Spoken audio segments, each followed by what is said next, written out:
phone.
Mr. Mayor, it is 7 o'clock. Would you like to call the meeting to order?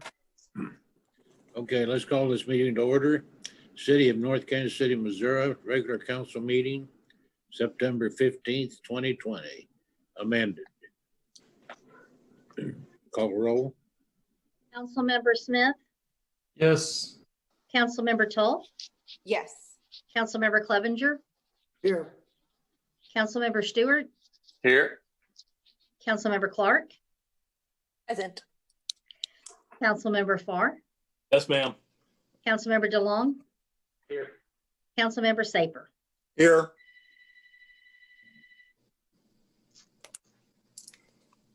Thank you. Councilmember Smith, can you lead us in the Pledge of Allegiance?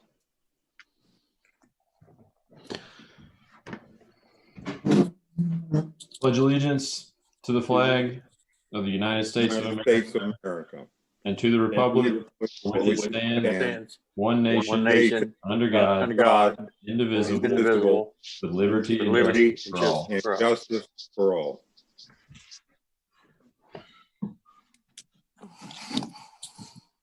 The next item is the approval of the agenda. And I would like to ask that an item number 13, the third amendment addendum to the agreement for option to purchase property at 1007 Armour be removed from the agenda. Since the time that agenda item was finalized, the developer team for the project did ask for a change in it, which we weren't prepared to process for you tonight. So we have indicated to them that we would like to defer that item until your October 6th agenda. So staff would ask for a removal of item 13. Are there any other motions regarding the agenda? So moved. Second. Councilmember Smith, Yes. Councilmember Tull, Yes. Councilmember Clevenger, Yes. Councilmember Stewart, Yes. Councilmember Clark, Yes. Councilmember Farr, Yes, ma'am. Councilmember DeLong, Yes. Councilmember Saper. Yes.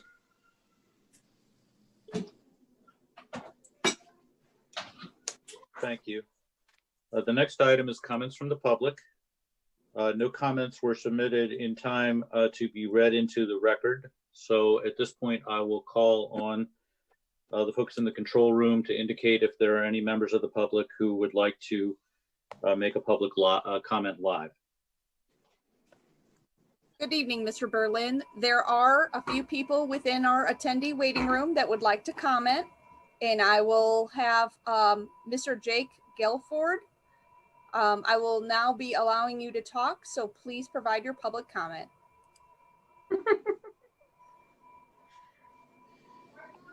Good evening. My name is Jake Gifford. I represent Maxis Properties. We are in full support of the project, item 15. Our only question is we can't seem to get any answers on what the parking situation is. What parking studies have been done? Are we comfortable with 80 spots only for the public parking. We feel that that's not been looked at deep enough and that we would require more time to look at that. We don't think that all the community has been involved, particularly the retail units around there, to see what their needs are. We would ask to table that to touch base with all of the retail and make sure that this is going to satisfy the community. What we have concerns about the future parking along with the current parking. And so that we're just overall concerned with the parking. We support the apartments. We love the project. But we think that the parking is being overlooked here.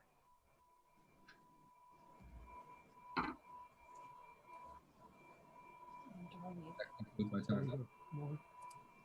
Lower hand and disable talking. This is the first one.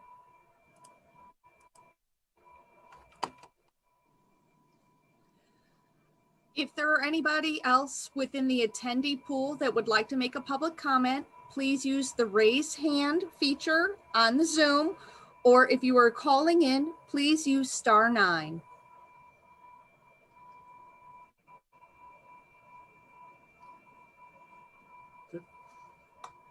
Mr. Berlin, we do not see any more hands raised, or no one has pressed *9 in the public comment area. All right. Well, then, in that case, we will move on to the consent agenda, which contains 5 items. Approval of work session minutes of September 1st, 2020. Approval of regular council meeting minutes of September 1st, 2020. Approval of budget work session minutes of September 2nd, 2020. Approval of budget work session minutes of September 8th, 2020. And a resolution of appreciation for Carl Morris, who has resigned from the Tax Increment Financing Commission and the Industrial Development Authority. Move to approve. Second. Councilmember Smith, Yes, and thank you, Carl. Councilmember Toll, Yes. Councilmember Clevenger, Yes, ma'am. Councilmember Stewart, Yes. Councilmember Clark, Yes. Councilmember Farr, Yes, ma'am. Councilmember DeLong, Yes. Councilmember Saper. Yes. Next item, approval of fiscal year 2021 city budget, resolution number 20-062, and a public hearing. Thank you. The City Council met on September 2nd, 2020 and September 8th, 2020 to review the proposed fiscal year 2021 city budget. So now presented for council approval is a resolution adopting the fiscal year 2020-21 city budget with changes to the proposed budget as were discussed at the budget work sessions and indicated by council, and which are listed in the memo that's in your packet. The resolution adopting the budget incorporates all of those changes that were indicated by council at the 2 budget work sessions. So we do now recommend passage of that resolution. That concludes the staff report. And Mr. Mayor, at this point, I suggest that you open the public hearing and take any public comments on the budget. Okay, let's open the public hearing. Any comments? Again, if we have anybody that would like to make a public comment, please use the raise hand feature or dial *9 at this time.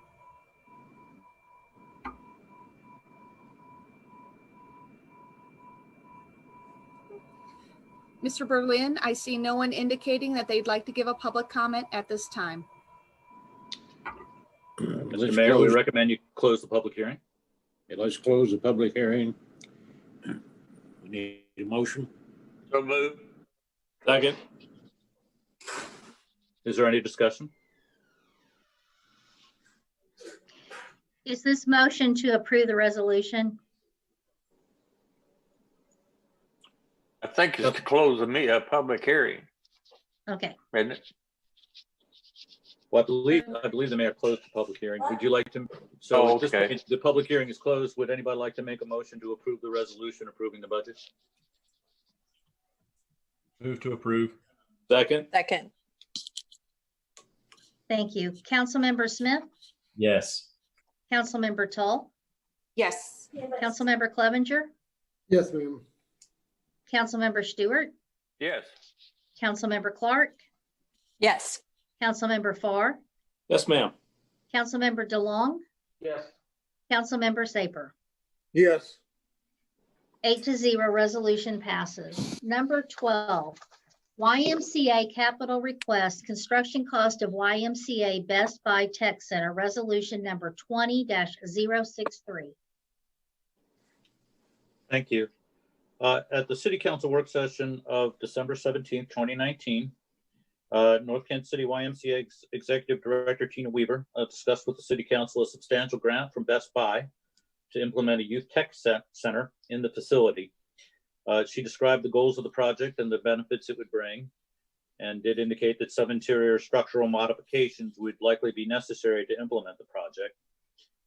And the city has now received a request from the YMCA to allocate $10,935 to support the construction costs of the Best Buy Teen Tech Center.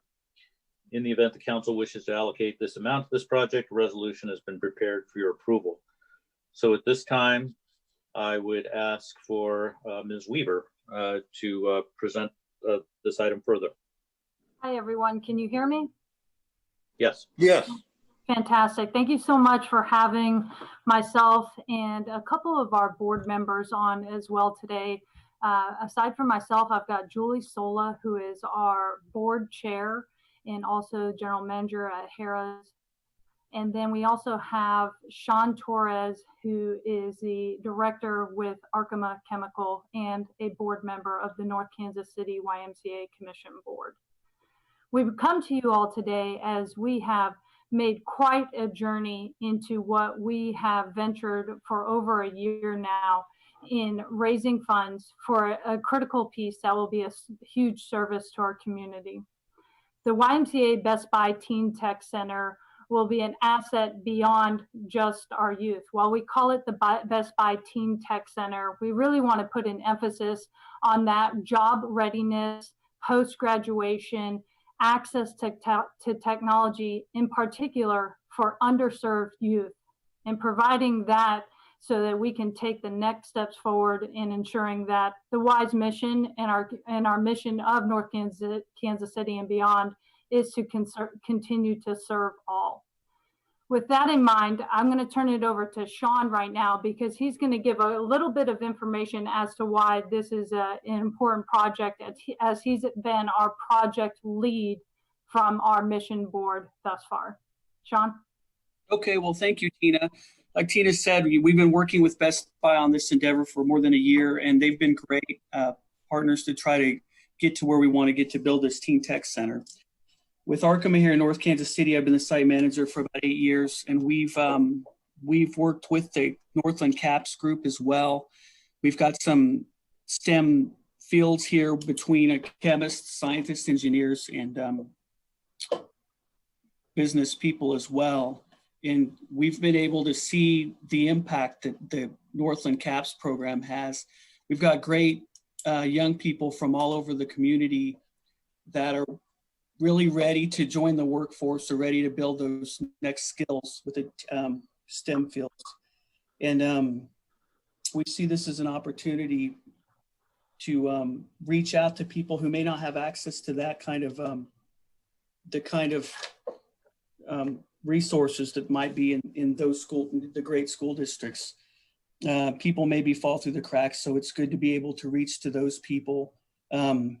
I have a 16-year-old, and I know how important it is to have access to computers, coding, gaming, and all of that. This is just an extension we see of what the YMCA can do in the community, building this Teen Tech Center. And as Tina said, the fundraising has been quite a journey. We've definitely worked as much as we can through the COVID situation to try to raise the funds we could. So we appreciate the support of the North Kansas City Business Council in the community. Thank you, Sean. And I think one thing I'd like to emphasize before I turn it over to our board chair, Julie Sola, is that the total cost of this construction is $97,685.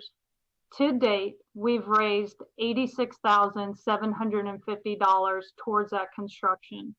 And I just want to be very frank and honest that We've noticed that there's been a lot of challenges in the past several months as far as our fundraising for this project, because there's a lot of pivoting towards COVID recovery right now. And we do identify this as a COVID recovery resource. We see more and more youth that are challenged with virtual learning to having access to adequate Wi-Fi and technology. And that being said, the Best Buy Teen Tech Center is going to be an extremely innovative, forward-thinking, 1,300 square foot dedicated space here at the North Kansas City YMCA. What we do understand is that 80% of all jobs this year require some level of technology skills. So we're really trying to prepare our youth for those next steps in understanding the hands-on experience of technology, digital media, robotics, virtual reality, and 3D printing, all areas that will be served through the Teen Tech Center. I'd like to also just emphasize, while we've gone through this and have been able to raise the construction funds of the $86,750 so far, we look at this as a capital improvement investment, and understanding that this won't end tomorrow. This won't end in 2 years. This won't end in 3 years. However, Best Buy will be also providing in kind over $200,000 of technology equipment, which will serve all those programs that I aforementioned: the 3D printing, the coding, the virtual reality, the digital media. All of that will be hands-on and in kind by Best Buy. So when we were presented this opportunity and spoke with Sean, and thank you so much, Sean, we really saw it as a no-brainer of how we could better support our youth in our community. Let me turn it over to Julie at this time.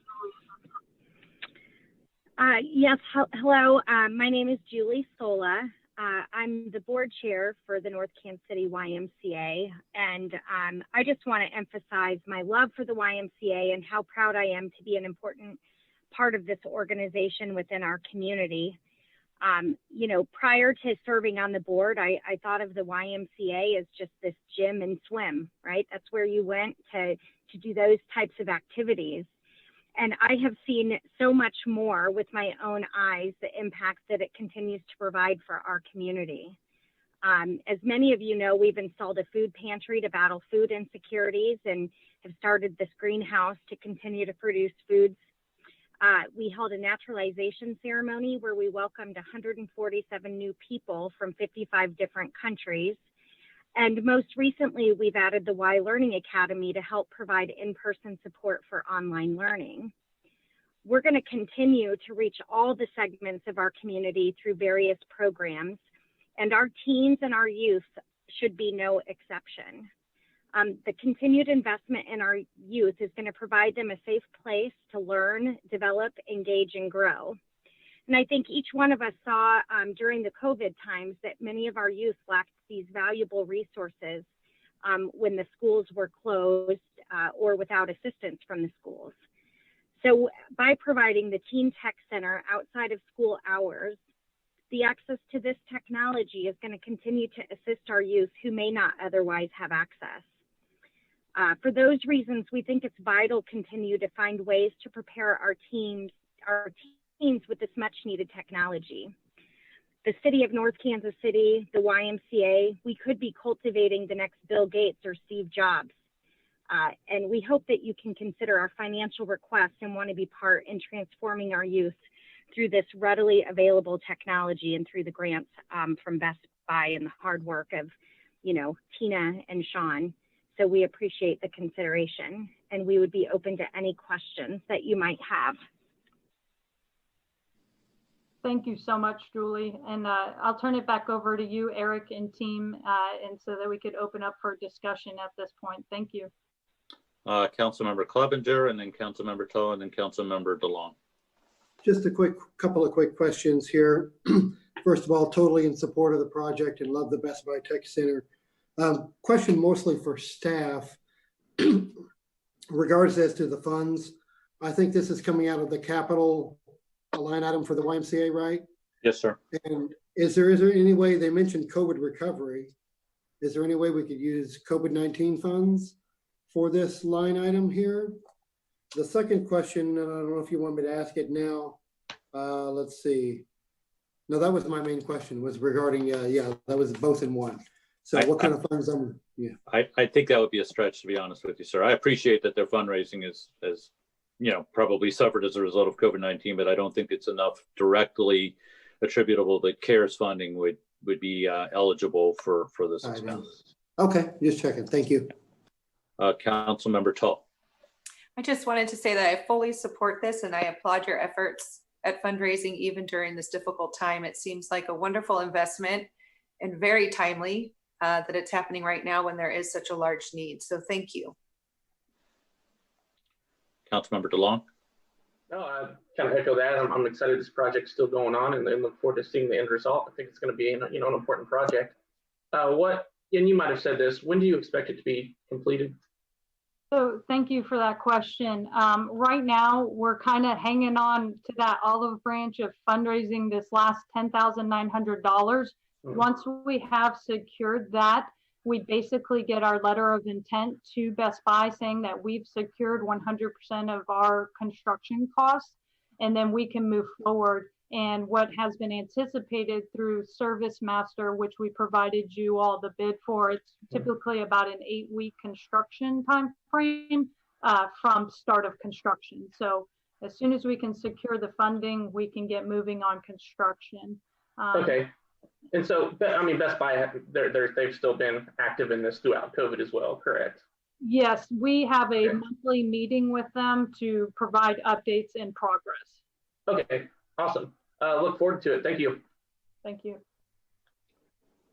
Councilmember Stewart. Yeah, I just want to say how proud I am of our Y. They come out with different programs. Just seems like just every once in a while, the food and the greenhouse, and now this is, to me, really important. I think even after the virus, I think we're going to have a new wave of working from home. Businesses are going to start saving money. I think the virus started it, but I think it's going to be here for a long time. So I think it's important for these young people to learn all this tech stuff. So keep up the good work. Thank you. Thank you. Are there any other council member questions or comment? Would anybody like to make a motion? Move to approve. I'll say Councilmember Clark, seconded by Councilmember Stewart. Oh, you won again. I don't think I've ever won. Councilmember Smith, Yes. Councilmember Tull, Yes. Councilmember Clevenger, Absolutely. Councilmember Stewart, Yes. Councilmember Clark, Yes. Councilmember Farr, Yes, ma'am. Councilmember DeLong, Yes. Councilmember Saper. Yes. 8-0 motion carried. The next, we're skipping 13. The next one is 14, opportunity for public comment, Gallery Lofts, Chapter 100 plan. Thank you.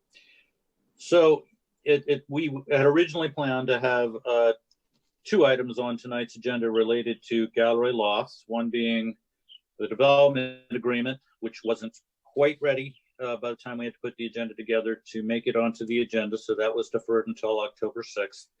And then the other thing was the Gallery Lofts Chapter 100 plan. And really those two go hand in hand. So since the development agreement wasn't ready to put on this agenda, we also deferred consideration of the Gallery Lofts Chapter 100 plan. However, whenever a Chapter 100 plan is being considered, notice is provided to taxing jurisdictions that might be affected by the Chapter 100 plan to give them an opportunity to comment on it to the City Council before the City Council considers it. And the date that was mentioned in the notice that was provided to the taxing jurisdictions was this date, September 15th. Therefore, our bond counsel has recommended that at this time, although it is not scheduled for action tonight, that if there is anyone here to make a public comment about the Gallery Loft Chapter 100 plan, that they be given an opportunity to do so at this time. So at this time, I would ask the folks in the control room if anybody is indicating that they would like to make a comment about the Gallery Lofts Chapter 100 plan. If anybody joining us in the attendee pool would like to make a public comment, please use the raise hand function on Zoom or *9 if you're calling in by phone.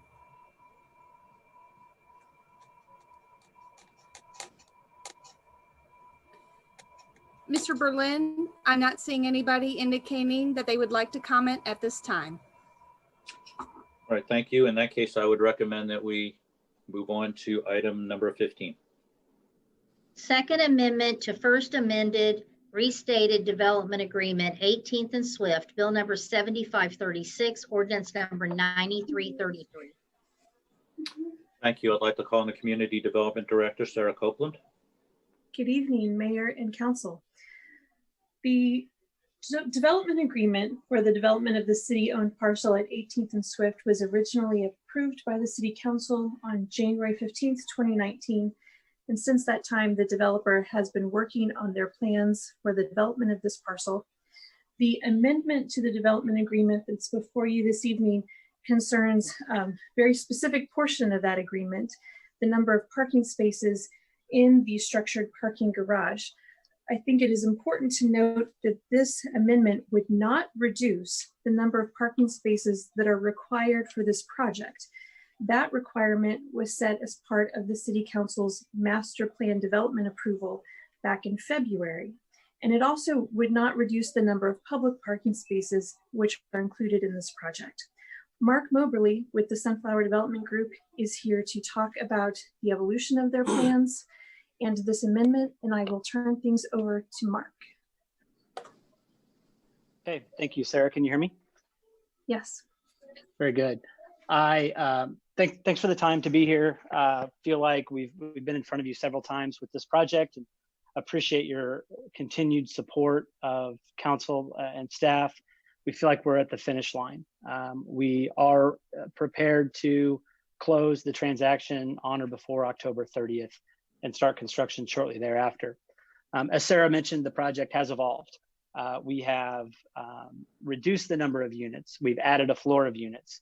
We've tried to fine tune the unit count and mix to achieve the highest and best project in the eyes of ownership, investors, and lenders. And that goes for the city as well. What we have landed on is additional density, which requires additional parking.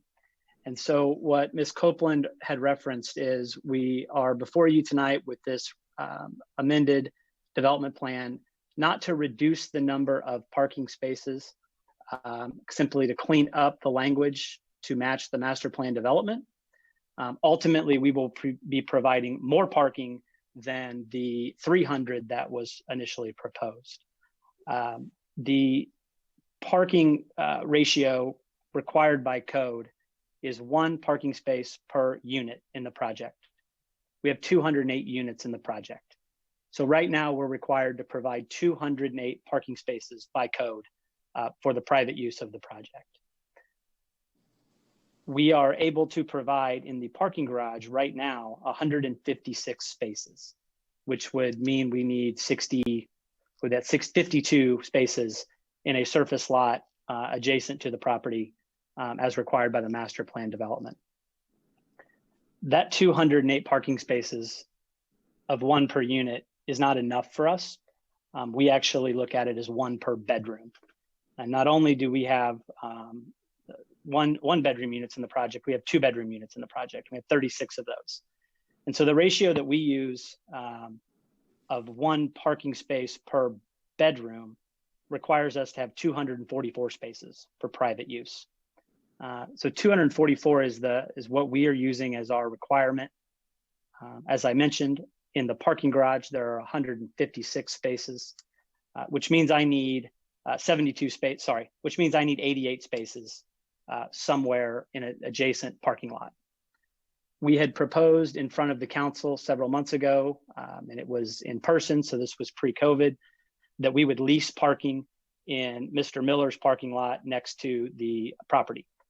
That is no longer our plan. We have gone under contract to purchase a property on that same block that would provide us up to 176 additional parking spaces in addition to what we're providing in the private garage. So the 156 in the garage plus 176 on a surface lot would mean we're able to provide 332 parking spaces for 208 apartment units. I did get permission from the seller to share the parking plan for that property.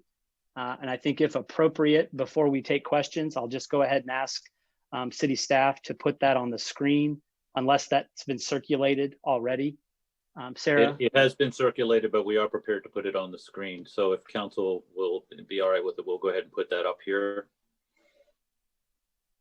Great, thank you. And so you'll see on this map the location of the project at the corner of 18th and Swift in the upper right-hand corner. There is a proposed parking lot on the property that fronts 16th Avenue, 200 West 16th Avenue. That is currently a one-story brick building, industrial building with some commercial frontage on 16th. Now I mentioned that 176 spaces could fit on this property if it was fully demolished. We'll never need 176 spaces in addition to what we have in the parking garage. And so we don't anticipate needing to demolish that entirety of the property. In fact, we'd like to keep the frontage on 16th because it's be a great commercial retail building. But what I'm showing here is our ability to provide more than enough parking for our residents and clearly state that we will never need or plan to utilize the 87 public parking spaces in the parking garage.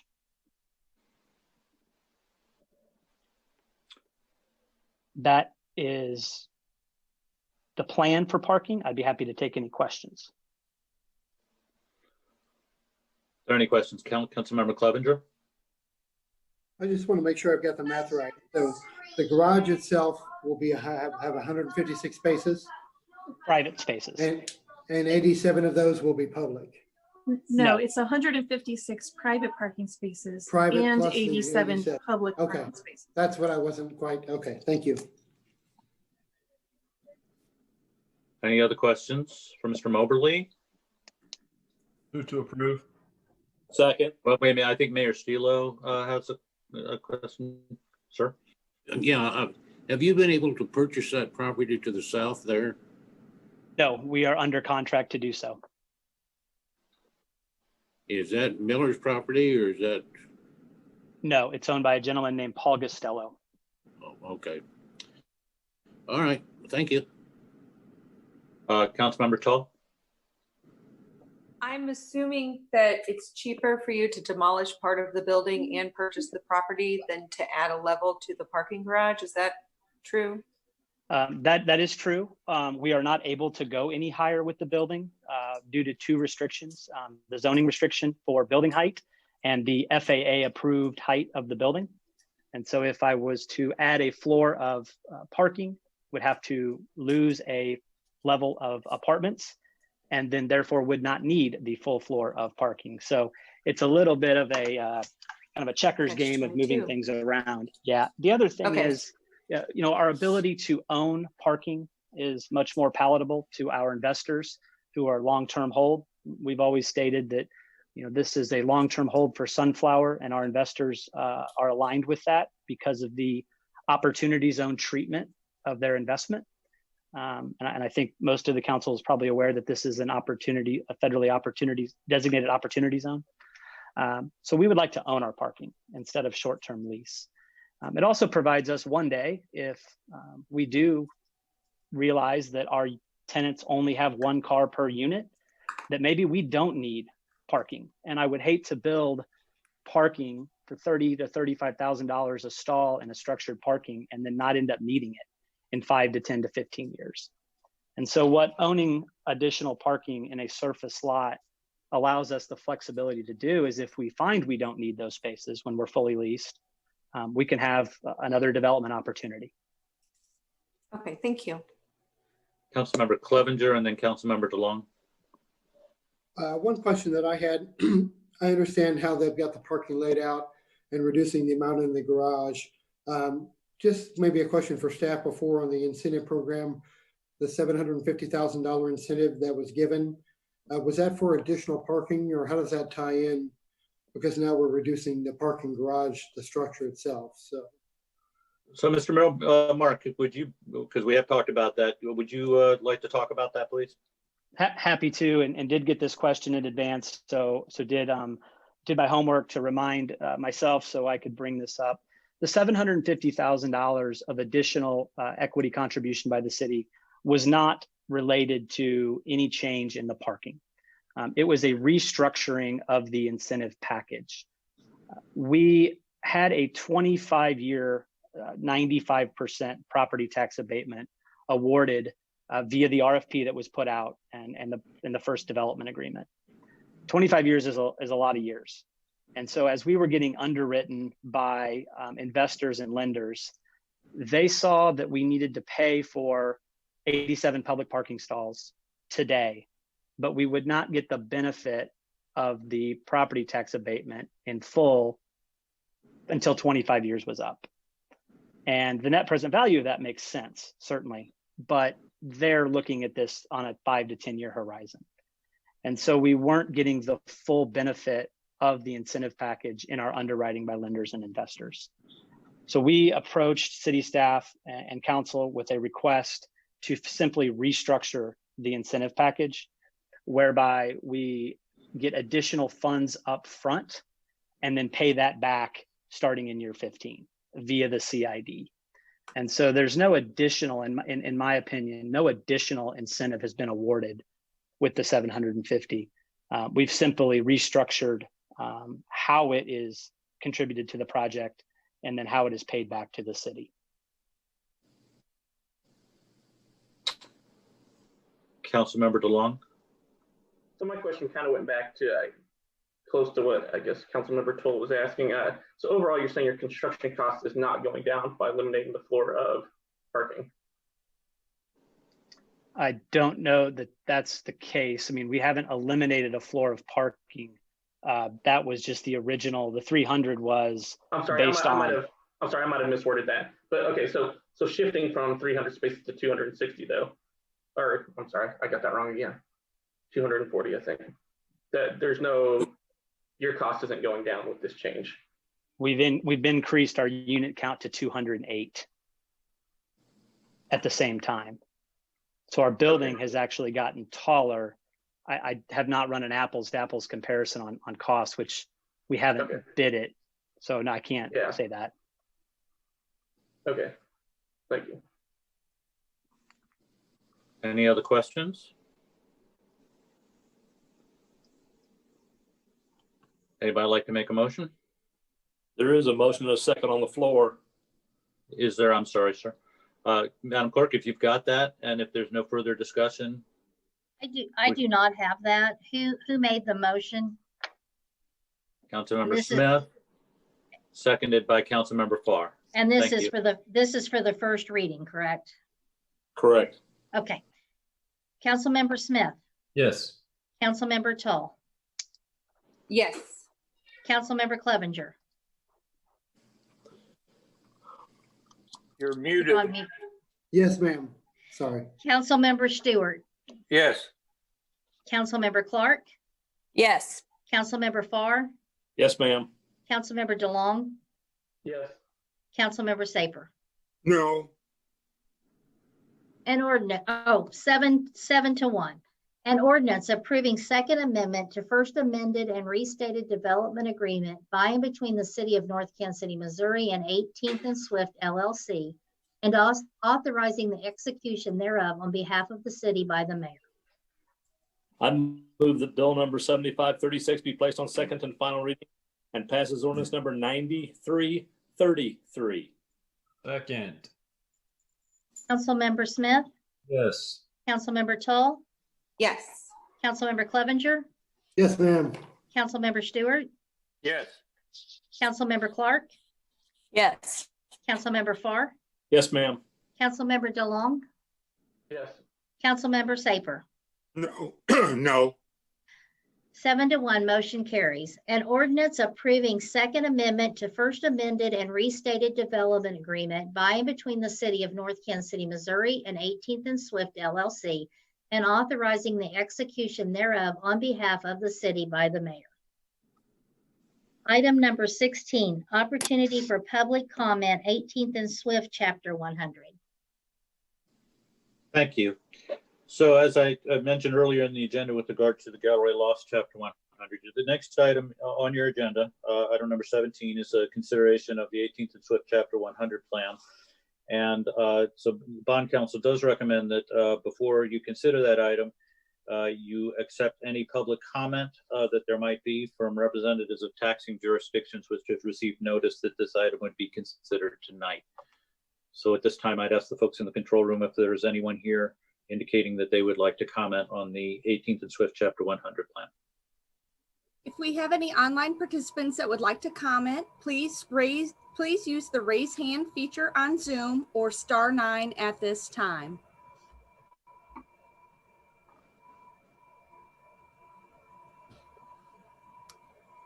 Mr. Berlin, I'm not seeing any attendee that would like to comment at this time. Thank you. Item 17, 18th and Swift Chapter 100 plan, bill number 7538, ordinance number 9335. Thank you. Before I call on our financial advisor, Matt Webster, with Stifel to make a report about this, I would like to note one change that staff would recommend in the ordinance that is before you. And that is that in the second whereas clause of bill number 7538, it makes reference to a parking structure containing approximately 300 parking spaces. As you know from the discussion a moment ago, that is changed to 240. So assuming that you would like to eventually pass this ordinance, we would ask that the motion to approve it contain the change of that number of parking spaces from 300 to 240. Councilmember Smith? Would we also need to change the 150 units of Class A to 208 in that same whereas clause? So if our bond counsel, David Martin, is on the call, I might ask him to comment on that. David, are you on the call? Eric, this is Matt. I don't think he's on the call. Oh, okay. I was expecting him. I think that would probably make sense. Tom Barzee, would you like to opine about this? Or Steve Sparks, our Economic Development Council? Yeah, my suggestion would be yes, but I'm going to defer to Mr. Sparks, who's done a lot of bond work over the years. Mr. Berlin, this is Steve Sparks, Brian Cave, Leighton Paisner law firm. We're outside counsel to the city on this project. I would recommend we leave the number as 150, which actually matches the development agreement terms as they have evolved through all the various amendments. And it also matches, I believe, the RFP that was originally produced by the city for this project. So that 150 is actually in the development agreement. I'd recommend we not change that number in this particular ordinance. Well, the rest of staff would concur with Mr. Sparks then. Any other? So we would recommend, again, going back, we would recommend that one change to the second whereas clause to change 300 to 240. And with that, if I may, I'd like to go ahead and call on Matt Webster to present this item to you. Good evening, everybody. Matt Webster with Stifel Nicolaus, financial advisor to the city. The Chapter 100 plan is sort of the key incentive package for this transaction.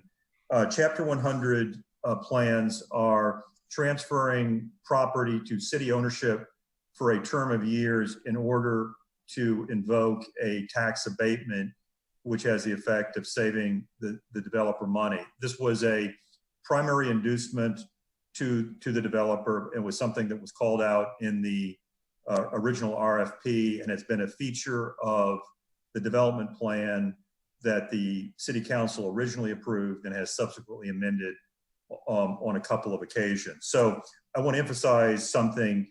The nature of this Chapter 100 plan and the details of the plan have not materially changed since we began this.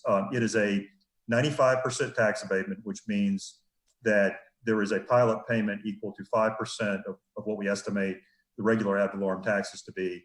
And that 95% tax abatement is in consideration of the increased costs of building a structure like this on a tight urban site. So you will often see this across the river in Kansas City and other places where you have to build structured parking, which is very expensive, and the cost of that structured parking cannot be recovered through rents. And so developers depend on incentives to pay for these extraordinary costs.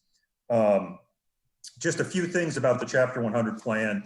This was reflected in the memo.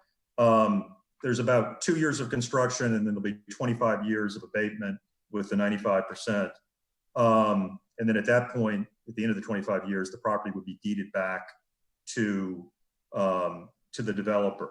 There is no liability or financial risk associated with this. The developer makes the lease payment, and the bondholder collects the lease payment. If the developer defaults or otherwise falls into financial difficulty, nobody will look to the city for payment. This will not affect the city's credit rating in any way. And I want to emphasize that these transactions have been done many times in North Kansas City and are commonly done throughout the state of Missouri. The structure of this is similar, if not identical, to other Chapter 100 plans that you have done. In addition to just the explanation, I'd like to point out sort of what you're approving tonight. So there is a plan that was noticed to the taxing jurisdictions. We had the public comment about that in the prior agenda item. That's been sent to everybody. There's also the bond documents, and that's the trust indenture, the lease agreement, and the bond purchase agreement. You are approving those documents in form tonight. We will fill in the final details, and the closing of that Chapter 100 bond will be part of the real estate closing with the developer. So with that, I'll entertain any questions you might have, and then if it's your pleasure, you can take action on the ordinance. Councilmember Tull and then Councilmember Smith. I have a question going back to one of Zach's questions that I've heard come up a couple of times that I just need some clarification on. So you had said that the money building structured parking is expensive, which I know that it is, and that the money was to supplement the structured parking, of which there will be public parking, and that nothing had changed. But we did get rid of a floor. When you added the apartments, you reduced the amount of structured parking by one floor, and that's being pushed out, right?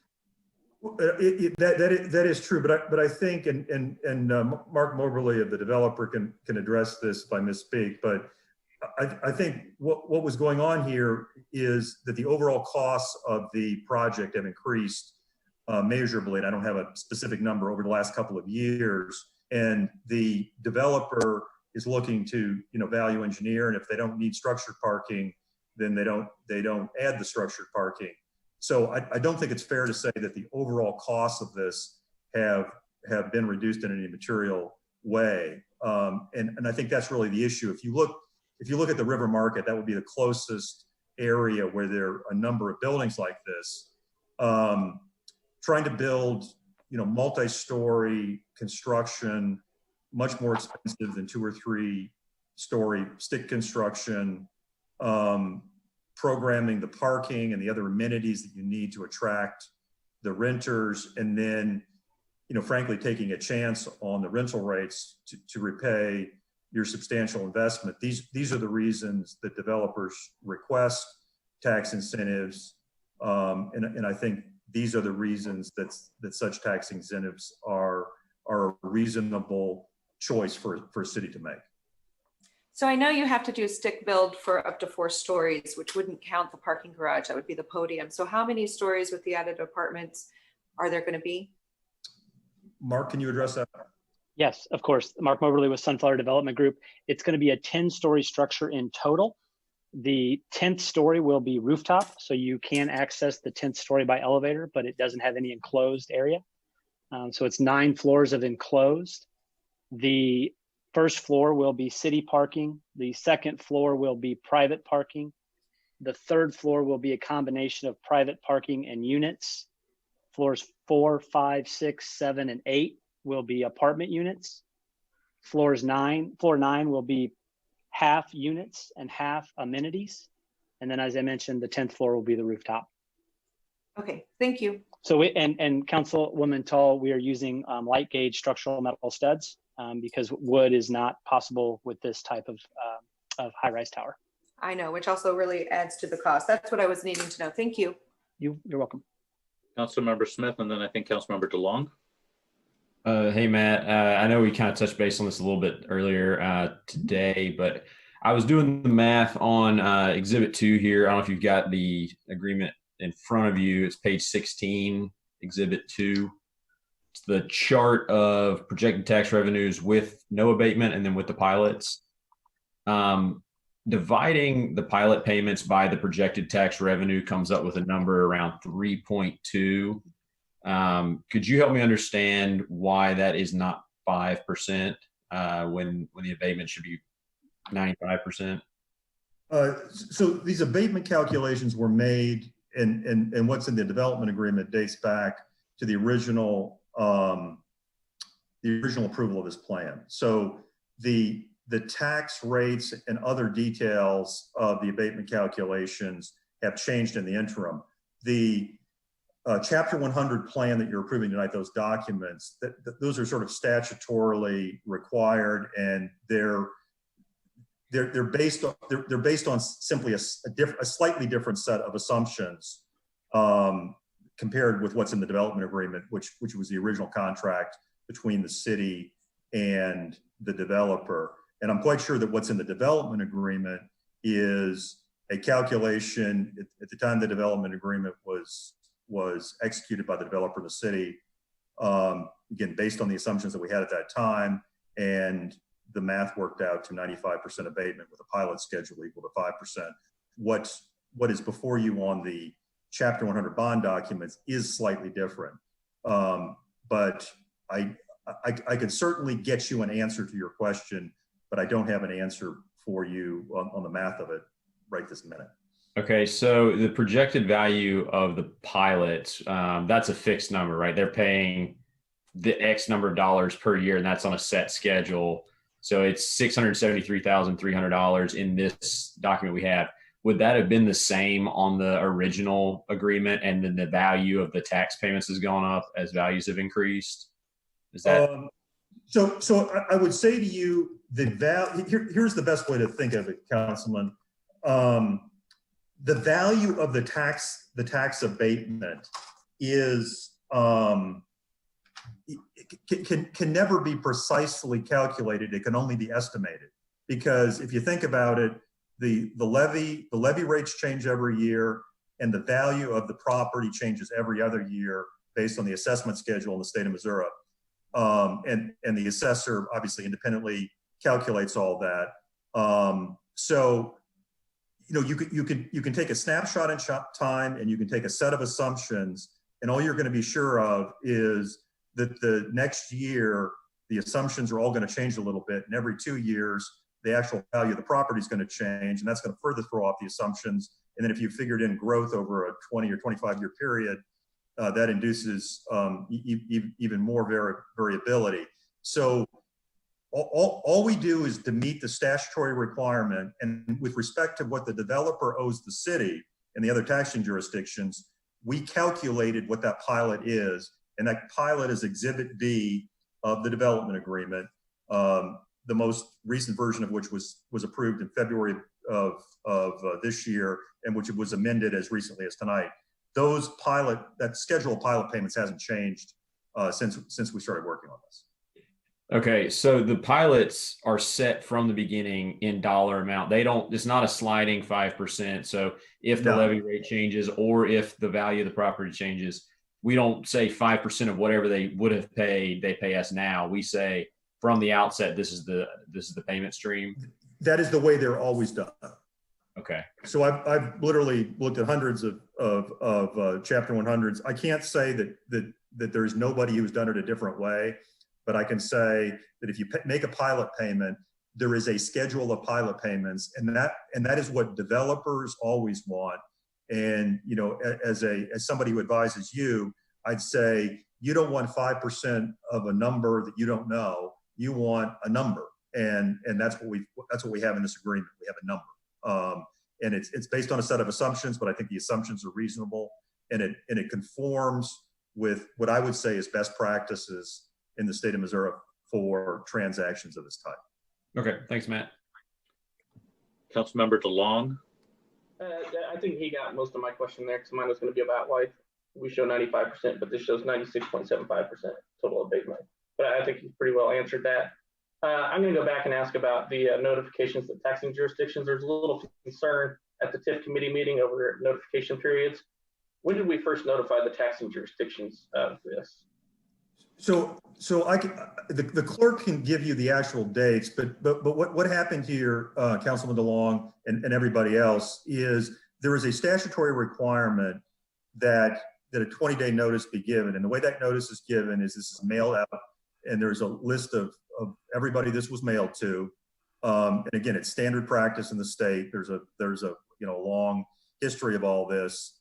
It was mailed and included the plan, it included all the assumptions. The school district would be the most typically concerned taxing jurisdiction. They definitely got it. And then the public hearing that we just had gives anybody who has a comment or a complaint a chance to air that opinion. And so I heard what they said at that TIF meeting. That is not what's going on here. And Steve Sparks, if I've forgotten anything, please add to my remarks. So to kind of follow up though, we did the minimum that we had to do, the statutory requirement. Yes. So you say the minimum. I say that's what North Kansas City and every other jurisdiction that I'm aware of does. They do what is required. I wouldn't say there's a minimum or a maximum or even a continuum. There's a process that we all follow, and I'm not speaking for the school district, but you are following the process as it is intended.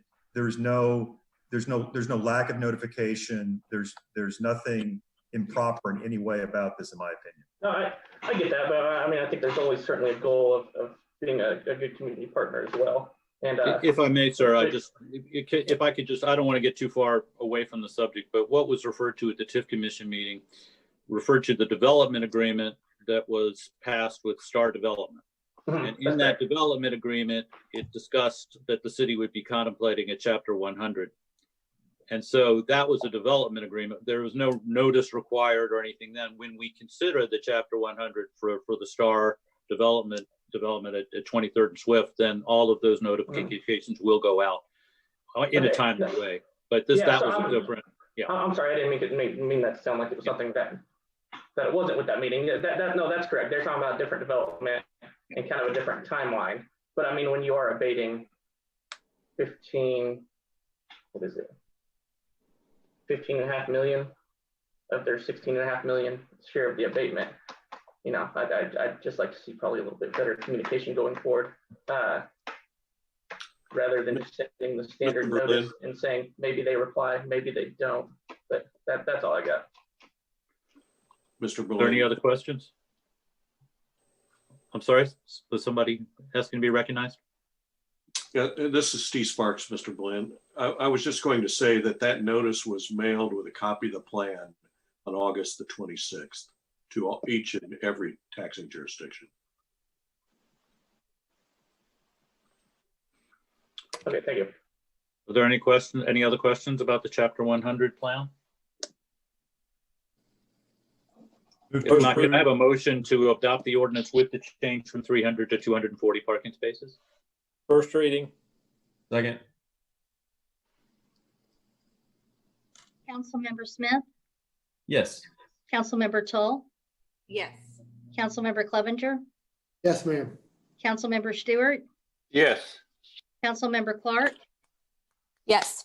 Councilmember Farr, Yes, ma'am. Councilmember DeLong, Yes.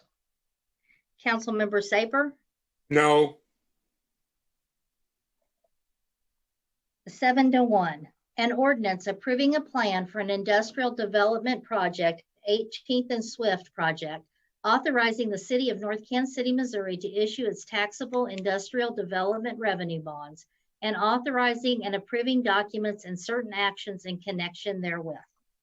I move that bill number 7538 be placed on second and final reading and passes ordinance number 9335. And Tom, we got that language fixed from 300 to 240 parking spaces. 243. 300 to 240 is correct. Okay, so one more follow-up on that then. It's referenced several places in the document. Is it only important that we change it in the whereas statement? The bond council indicated it in the rest of the bond documents. The council doesn't need to make any motions that can be fixed. On either parking or The units? council Yeah, does, okay. yeah, once it makes a change in the ordinance. Okay. Do I have a second? Second. Councilmember Smith, Yes. Councilmember Toll, Yes. Councilmember Clevenger, Yes, ma'am. Councilmember Stewart, Yes. Councilmember Clark, Yes. Councilmember Farr, Yes, ma'am. Councilmember DeLong, Yes. Councilmember Saper. No. Motion carried 7-1.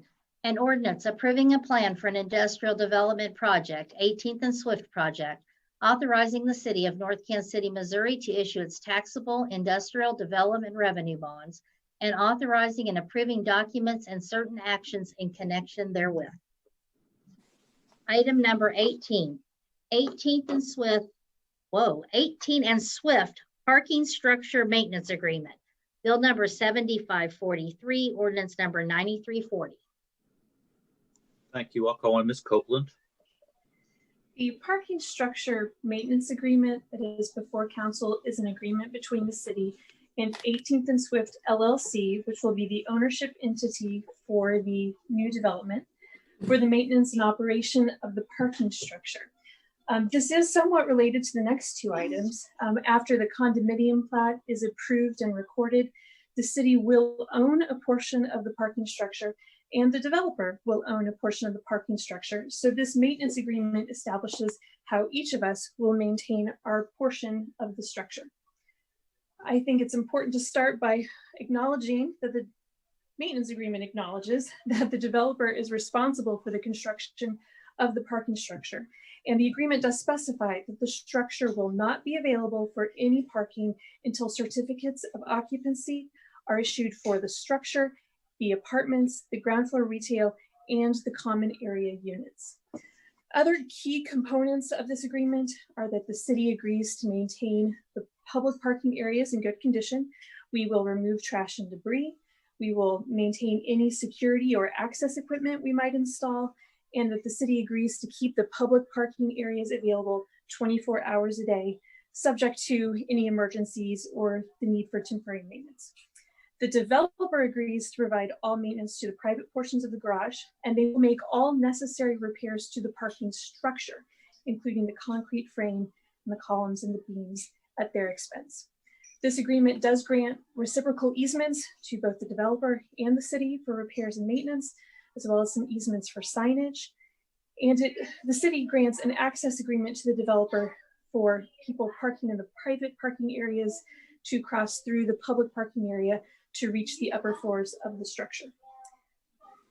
The agreement acknowledges that the city might at some point in the future establish a rate for parking in the public areas of the garage, but this agreement does not set that rate, and it doesn't require that the city do so. It just allows us the option to do so in the future. If the city does at some point in the future decide to charge for public parking, then we agree to provide the developer with key fobs or any other necessary devices so that people parking in the private areas of the structure can enter and exit through the public areas of the garage.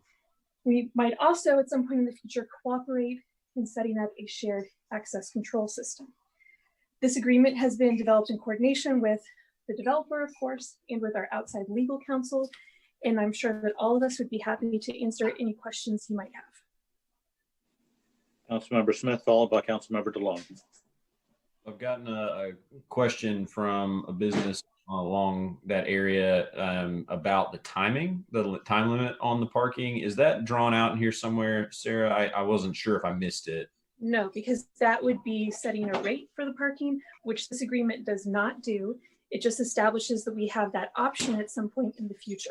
So this agreement does not set a time limit. It doesn't set a cost. It doesn't do any of those things. It just gives us that option to do it in the future.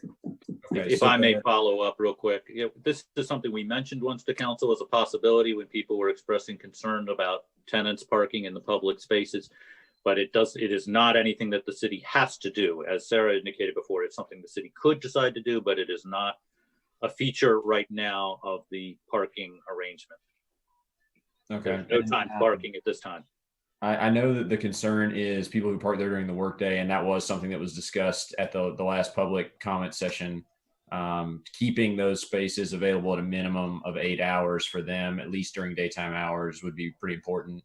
And then if there's any, if we do end up charging a rate and installing the gate access, it seems that a key fob in the hands of a resident would still allow them to park without paying in the public spaces. That gets tricky. So we would need some kind of language in their leases that kind of forbids that. So, and I'm sure that's something that Mark could add in there as time goes along. Mark, please. If I might comment on that. Two things there, Councilman Smith. The access control fobs, we have the ability to control which access control points those work on. So just because a resident has a fob to get into their apartment unit or the building doesn't mean that they can get into the parking garage gate. They would only be able to have that access if they leased a parking spot from us in the private parking space structure. So we can control that with key fobs, and we would intend to. Because like we discussed earlier, not every resident will be able to park in a private parking space in my structure. The rest will park on a surface lot. So that's easily controlled. I do think that you have a good point about if there's no control of this 87 public spaces, how do I prevent a resident from parking there? Kind of impossible to do because I don't know every resident's car. If they don't rent a space from us, we could require them to register, but what if they get a second car or they don't, type of thing. But what we would be agreeable to doing is including language in each resident's apartment lease that prohibits them from parking in the 87 public spaces. And then developing some sort of joint enforcement system, whether that be cameras or just monitoring, where if we catch them, and we can define catch them, we can fine them. And that fine can be payable to the city upon collection of the tenant. So what I'm trying to indicate is we are more than willing to work with the city, however, to prevent our residents from parking in the 87 spaces, short of me standing there and asking if they're a resident and making sure they go on up they don't park there. That would be open to ideas, but that's something we had discussed with staff prior, is including something in the lease that prohibits it. And one follow-up to that, Mark, with kind of the revelation of the surface lot being available for resident parking across the way, since there's very little enforceability, as you mentioned there, where we could stop residents from parking in the most convenient spot, which would be directly under their structure. Would there be a way, it would take separate agreements, something to consider is making available the spaces in that surface lot and the ones in the other side for a limited number of public parking, but that's something to just think about for a future discussion. Yeah, you bet. And there's a lot of future discussion. I would hope that a lot of those folks that are parking in the surface lot today that are working in those commercial buildings become residents. It's kind of like if you're going to allow an employee of a retail store across the street to park there, well, what if they're my resident too? So it's tough to really try to enforce some of those things, but we'll do our best, and we'll work with the city staff on figuring out a way to best enforce or prevent our residents from parking in the 87 spaces. And that gets solved if the city decides to put a gate up and charge or limit the time, which I know that's not supported by the retail owners. So if that does not happen, then we'll work another idea. Councilmember DeLong. All right, so I'll start with Mr. Moberly here. Moberly, I'm sorry. For control fobs, is it possible to, and you maybe you're more familiar from other developments, is it possible to prevent 2 check-ins? So say I go in the garage and I park and my friend's tailgating behind me. Could I go down, take my fob down and use that same fob to bring someone else in? Yes, that's possible. It is possible. There's not a way to block like a double check-in. I'm sure everything's possible with electronics. I've never thought about that. Just nothing that you've come across. Okay. No, I've never thought about that. All right, and then this one's more back to staff side. So what is our estimated maintenance cost on this? Oh, we haven't tried to come up with a cost. I mean, we've committed to sort of daily sort of maintenance to, send our municipal services crews in to remove trash and debris and to do, those sorts of basic things. And then if there were, if we did put in some kind of parking controls, then there would be the cost of installing that and maintaining that. But of course, we don't even know if we're going to be doing that in the future, but fairly minimal, in other words. The next question, what fund would be, what fund would that be associated with then? I'm sorry? What fund would that be? Municipal services then would kind of shoulder this in some way? Yes, I would say that would get absorbed within our municipal services budget at this point for us to go in and just take care of trash and basic sort of maintenance of that kind. So I had a couple other questions just about specific type items that would be covered or not covered in this. What about like the lighting in the garage in our portion, the public portion, I'm sorry. Yeah, this is Mark Moberly. I can comment to that. The electric for the publicly owned spaces will be separately metered. Oh, we'll still be paying the meter, but bulbs go out, anything else that's on the city. Lights, breaks. Sorry, separately metered to the city, as if it's a condo unit that the city owns. And so they would be separately billed for the use of electricity. Yeah. I got that. But yeah, no, if the light breaks or anything else, that's part of our condo and we're replacing that. If a bulb goes out, for instance. We would take care of our portion and they would take care of theirs. Right. Okay, so like painting, because I mean, there was some structural stuff in here. I wasn't sure what we consider. I mean, I think it was some of it was in here, but it's part of the parking structure. So lighting is not part of. No, lighting is common maintenance, not a capital structural repair. Okay, I'm just trying to wrap my mind around a few of these other things. So like restriping lines for some reason, who would that fall on? I think we would take care of restriping the public spaces. Okay, and is there any sort of I saw reference to an elevator. Is there an elevator that goes through the public portion of this at all? There is an elevator in the structure, but it would not be necessary to access the elevator for the public parking spaces because they're on the ground floor. Okay, so then totally separate and none of that's on us, even though it's coming down to that area. Okay, common area. Perfect. And then my only other concern is kind of we're shouldering, what if we didn't put any sort of restriction into the parking access? Then I think almost the opposite problem what was described is we don't control it and people park in there and start taking up the resident spots. So I guess my question is, why are we entirely burdened with security or access equipment? Because it really seems like there's kind of a neutral, a mutual benefit for I would make a the developer and clarification. the city on having some sort of access control. Yeah, Councilman DeLong, I would make a clarification.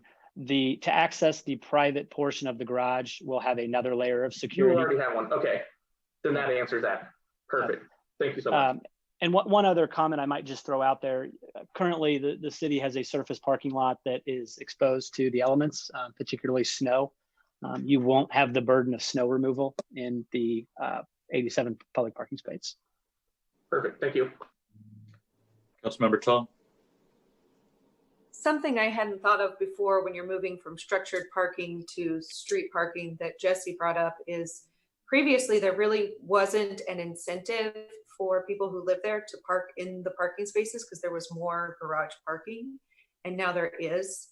So it seems like the project's being built with more apartments, so that should increase revenue.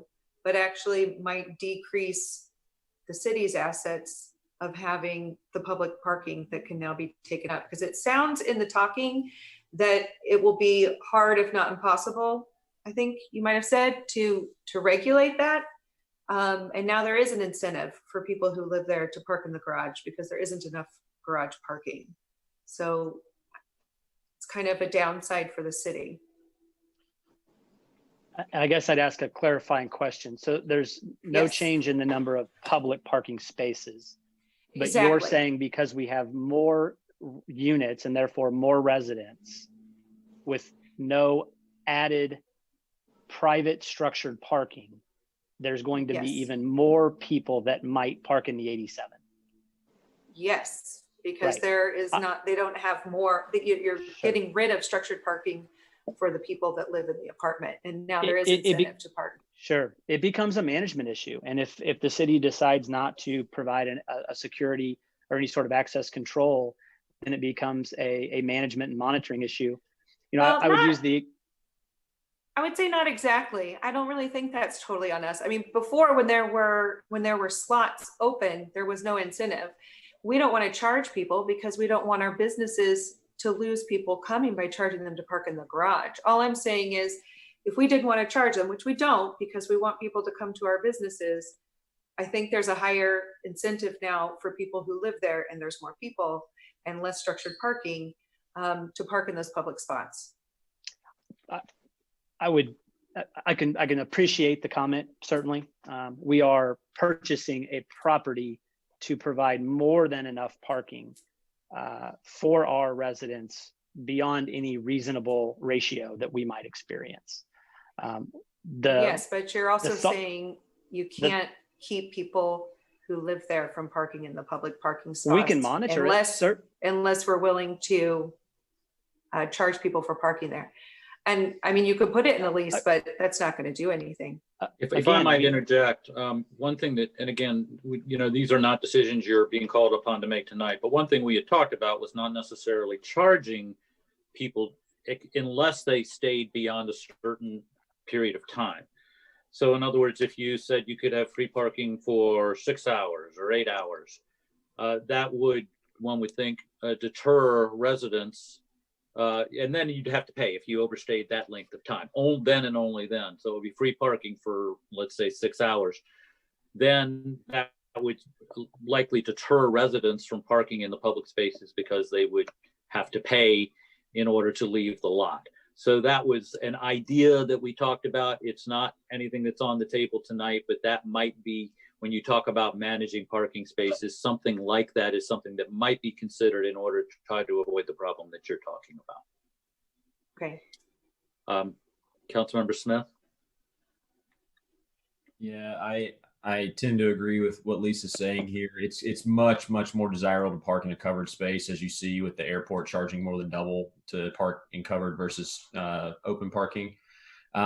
Charging for over 8 hours, I thought was a good idea until I considered that the residents are going to have key fobs that let them in and out to get to then their part of the garage.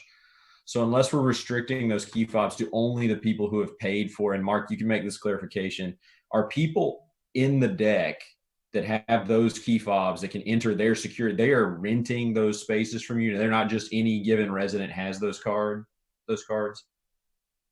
Correct. Assigned spaces. So if you come to us and rent a space, you will have an assigned space and your key fob will allow you access into the parking garage structure. If you do not rent a parking garage space in our structure, your key fob will not allow you access for your car to come through. Okay, so there's 156 of those, and then there's other 88, give or take, residents, bedrooms, however we're counting it, 88 that we're now worried about who could feasibly come in and park in the garage, because if they're paying for their spots, they're going to park in the spots. The other 88 is our concern, and I think it's a valid concern. The two ways I see around it, one requiring some kind of resident decal in the lease so that the decal's on their car if they're seen in that space. That's a problem, or making that other surface lot also publicly available so that people can park there. That's the only two. And Councilman Smith, you're right on. We can require in our lease that they register their vehicle with us. Absolutely. We can require they put a "I live at these apartments" sticker in the back of their car. Even if they're not parking in our structure, we can certainly require that. Can I go out and check all 208 plus cars every day to make sure they left the sticker in? That's tough. Certainly, though, we will have staff on site and a leasing office on the first floor that can monitor that. And again, it's a management issue. And the city might have a role there in also managing like a decal system like you're talking about, with sending like our parking control officer in to. Right. It's a big issue, and it's something that like we need some very serious level of certainty on before the final agreement is like we're agreeing who maintains what part of the garage, but at the final agreement before the building starts being built, like these questions will have to be answered before that gets signed off on. So I appreciate that you're thinking about this stuff. It's just these are valid concerns, especially with the deck versus surface lot parking. Councilmember Smith, I'm not sure what additional step in between tonight and whenever you're talking about. I don't know how many more approvals there are before they're going to be able to begin constructing. Right. So for example, the parking lot that we're looking at right now it's under contract. It's not finalized yet. That God forbid something could happen with that. I'm confident it won't, and that it'll go through. But I know that there needs to be a final sign off by, I believe it's community development, to say like this plan works and this is going to be good going forward. But those are the kind of things that I think need to be very solid before that final build is green lighted. Community development will review the parking agreement for the shared parking between those two parcels meets our minimum requirements, that both parties have signed it and that it has been recorded. We will not review management of those properties after a certificate of occupancy has been issued. I honestly think that we need to, my opinion, work in good faith with the developer in any way that we can, in the ways that Mr. Mobley's indicated. We could use some kind of decal system. We could, consider ways that we can manage the spaces. But if you approve all of the items that are on the agenda tonight, then, as he indicated, they're going to be prepared to close the middle of October and begin construction shortly after that. And as community development director indicated, she wouldn't be reviewing, parking management. So I think these are things that we need to work on over the next couple of years before the public parking becomes available in the parking structure. But I do think it's a longer term issue for us to work on. Yeah, you're right. We do have 24 months of construction. And I know based on what Mark's saying that he's willing to work with whatever needs to be done to make sure these spaces are available for public parking. So I think it's going to get worked out. It's a fairly big question mark right now. Staff recognizes the concern. Councilmember DeLong. Certainly appreciate Councilmember Toll bringing it up like that, because I think the way the setup is now, it's practically guaranteeing that we're going to need a security access system for our portion, or this is never going to be under control. So do we have any idea of a cost of that sort of system? No, sir. I'm sorry. We have not attempted to estimate the cost of doing that at this point. Okay, and I'm sorry, I should know this, but I don't. How many entrances are we talking about into the public garage? There are 2 entrances into the garage. Thank you. Thank you. Councilmember Stewart. Just quickly on this, folks, people park where they don't belong every day. If we didn't learn anything from the high school, these can't be answered tonight.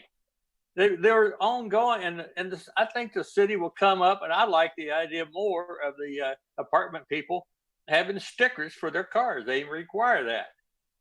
But we're beating a dead horse here if you don't think somebody's going to park in there that don't belong. Any other questions or comments on the parking structure maintenance agreement? First reading. Second. Councilmember Smith, Yes. Councilmember Toll, Yes. Councilmember Clevenger, Yes, ma'am. Councilmember Stewart, Yes. Councilmember Clark, Yes. Councilmember Farr, Yes, ma'am. Councilmember DeLong, Yes. Councilmember Saper. No. 7-1, motion carried. An ordinance approving a parking structure maintenance agreement with 18th and Swift LLC regarding the 18th and Swift development project, authorizing certain actions by city officials and containing a severability clause. I move that bill number 7543 be placed on second and final reading and passes ordinance number 9340. Second. Councilmember Smith, Yes.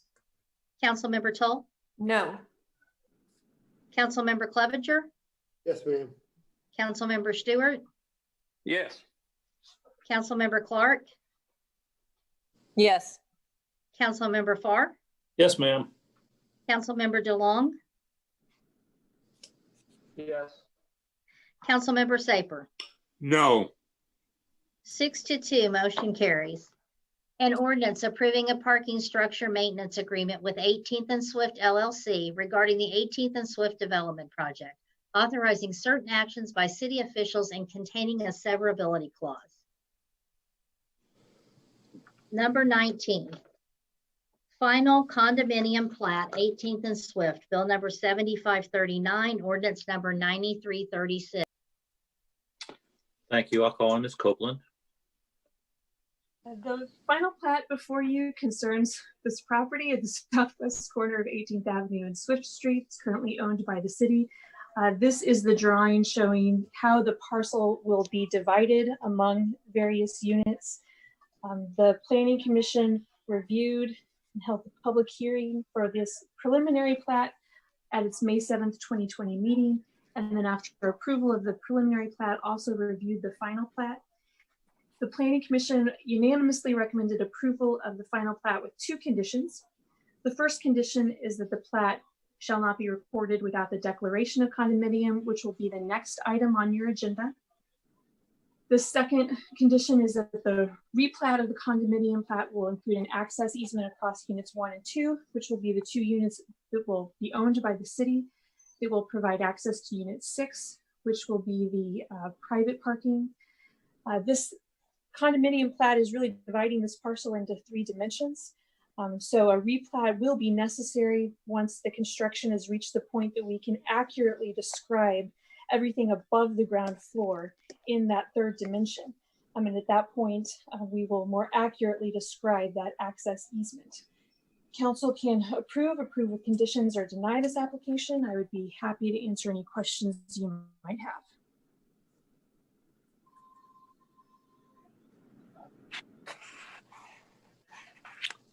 First reading. Quick question. If we're going to approve it with the conditions, do we do first reading and then we move to approve it with conditions or not? The conditions are contained in the ordinance that's before you. Okay, then second. Councilmember Smith, Yes. Councilmember Tull, Yes. Councilmember Clevenger, Yes, ma'am. Councilmember Stewart, Yes. Councilmember Clark, Yes. Councilmember Farr, Yes, ma'am. Councilmember DeLong, Yes.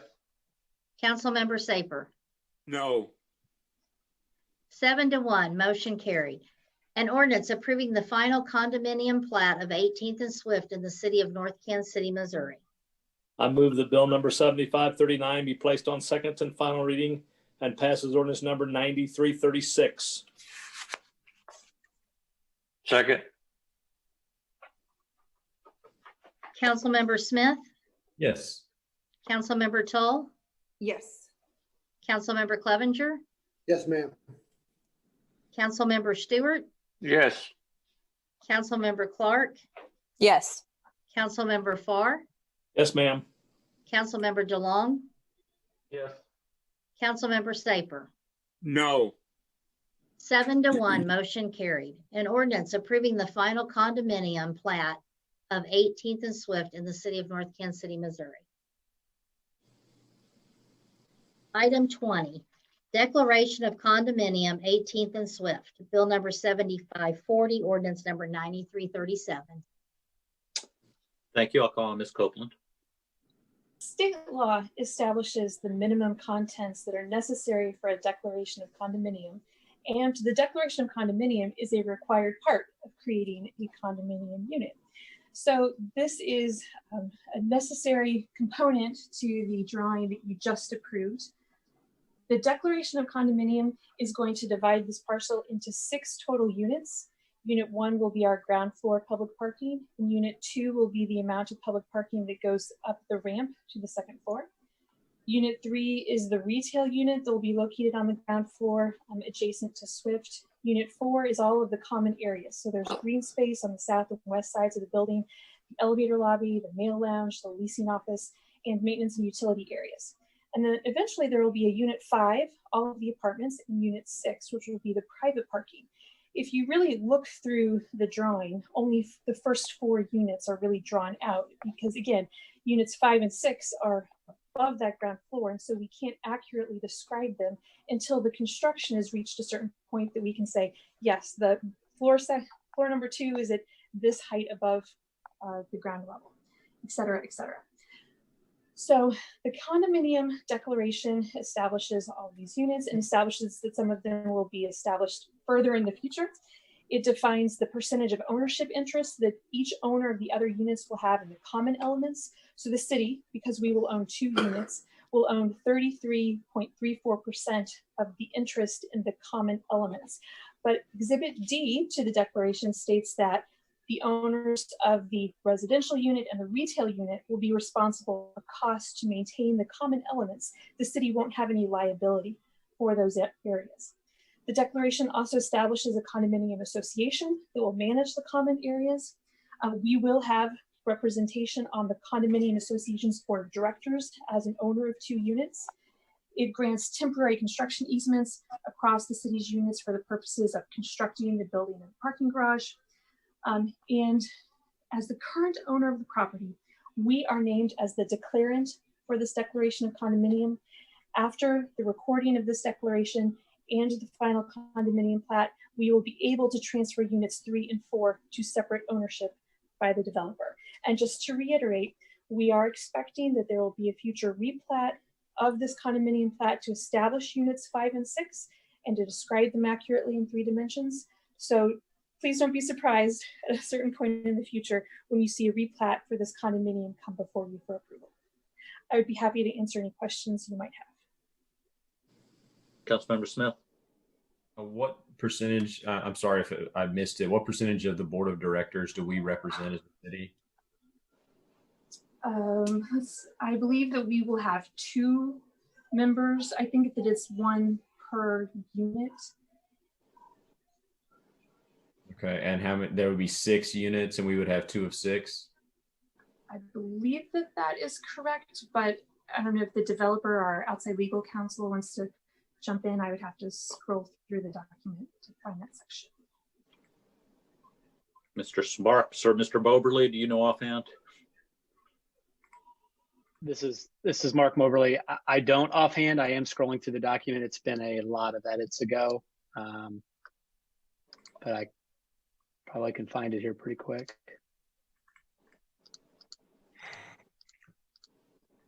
Everybody's scrolling, so whoever finds it first, speak up.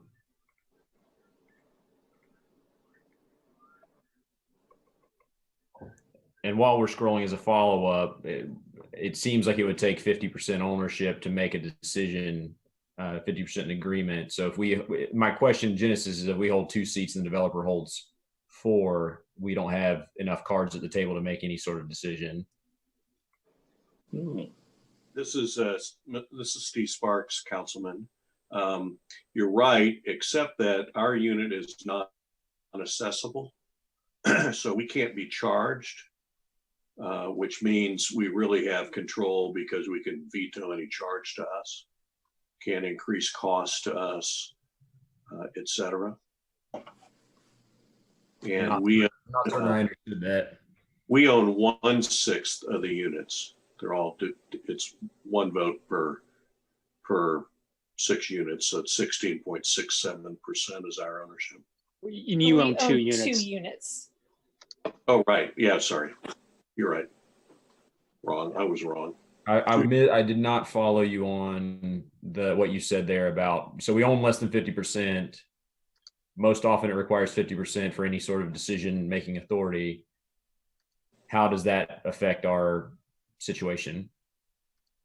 Well, we cannot be charged anything for inside.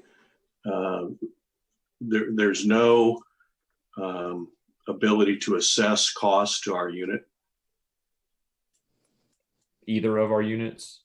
Either of our units, right. Okay. What other sorts of decisions would be made by a board of directors that we would not,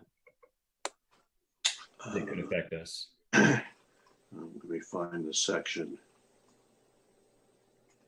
I don't know if you have the agreement in front of you, but the material so amendments to the condominium document are a defined term.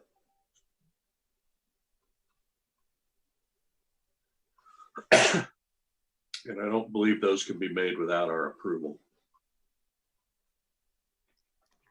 Okay.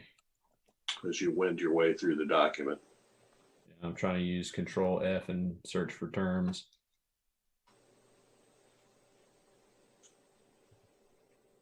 I mean, I'm just seeing voting power association, well, not to vote. The voting power participants. I don't know if that's going to be helpful. On page 13, section 6.4. Oh. I guess what I get to is it seems like we would need, or we would want a 50-50 split. So decisions would have to be made together rather than kind of leaving everything out of our hands. Is it always based on percentage unit, or is there a flexibility to say we just need to, like, the city and developer need to agree before something changes? Councilman Smith, this is Mark Moberly. Can I comment? Sure. The condo, it has to be set up as a declaration of condo because we do have condo units. Right. While I only own 4 of 6 units, that is not an accurate representation of the percentage of the project that I actually own, or the percentage of the investment in the project. In fact, the most extreme example is unit 2 is the public parking ramp. You get a board seat for that public parking ramp. I get a board seat for 208 apartment units. And so it's really not apples to apples. Sure. I don't want to say this because I'm not legal counsel, but this document allows me to do nothing that would affect the city. It is set up because there has to be a condo declaration to govern the condo units. The underlying parking structure and maintenance agreement is where we sliced out the actual operations between the city-owned property and the privately owned property. A different way to approach this could have been setting up an HOA like you would see in a normal condo building. And we all pay into it pro rata per our ownership out or our square footage. Right. And then we administer the building accordingly. That would probably mean we would hire a third-party parking management company to come in and take care of all 240 spaces. That seems silly. I've got staff that will be able to handle my private spaces. The city certainly has staff that you don't need to pay a third-party company to come in and clean the parking. And so, again, I'm not giving any sort of advice, but my understanding and the way we negotiated the document was there's really no separation or there's really no governance of actual things between us. It's all the drain. I mean, if I'm flipping through it, I just lost the page, the elevator and lobby area. You don't even have access to that, but this document governs how I manage the elevator and lobby. So it's kind of a moot point to a certain extent. And I would defer to Mr. Sparks on the meat of it, but that was my understanding of the document, how I approached it. The bylaws for the condominium association state that the board of directors is one representative of each owner, but then the voting depends on ownership interest. Because we own 2 units, we'll have 33.34% of the ownership interest in the common elements. I'm not sure if that fully answers your question, but that's part of it. Yeah, no, I mean, I don't distrust Mark for any reason here. It seems like us having a minority stake in the situation, it seems fair based on the number of units we own, or even, not even quite fair because we own just the ramp and the parking underneath. But having the decisions out of our hands, even though we couldn't be charged for things, I believe there's somewhere in here that a majority of the directors could change any number of things within the agreement. So we approve this agreement, and then it could just be changed at will by 4/6 of the directors, which would be in one entity in Mark. So again, not distrusting of Mark, but it does set us up for anything could happen in the agreement. Councilman, this is Steve Sparks again. I really don't think it works that way. I think okay. You'll find that the parking maintenance agreement trumps everything. Okay. Structured maintenance agreement, and that agreement cannot be changed without the city's approval. Steve, would you agree with Mr. Moberly that essentially the only reason there's really a declaration of condominium and everything else involved with it is because you have to have one if you're going to do a condominium arrangement and a condominium plat, but in terms of how it actually operates, is it going to really be having much of an effect on either one of us, the private party or the public?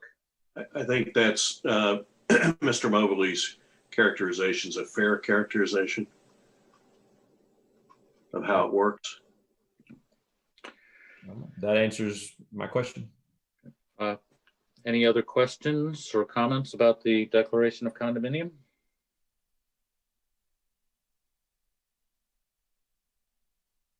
Somebody like to make a motion? First reading. Second.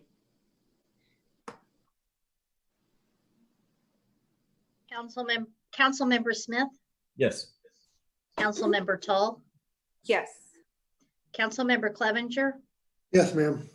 Councilmember Stewart, Yes. Councilmember Clark, Yes. Councilmember Farr, Yes, ma'am. Councilmember DeLong, Yes.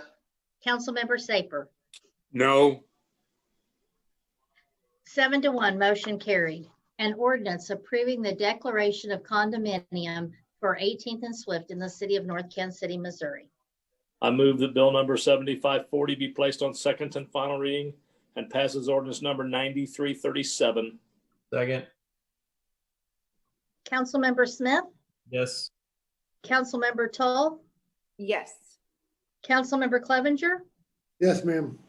Councilmember Stewart, Yes. Councilmember Clark, Yes. Councilmember Farr, Yes, ma'am.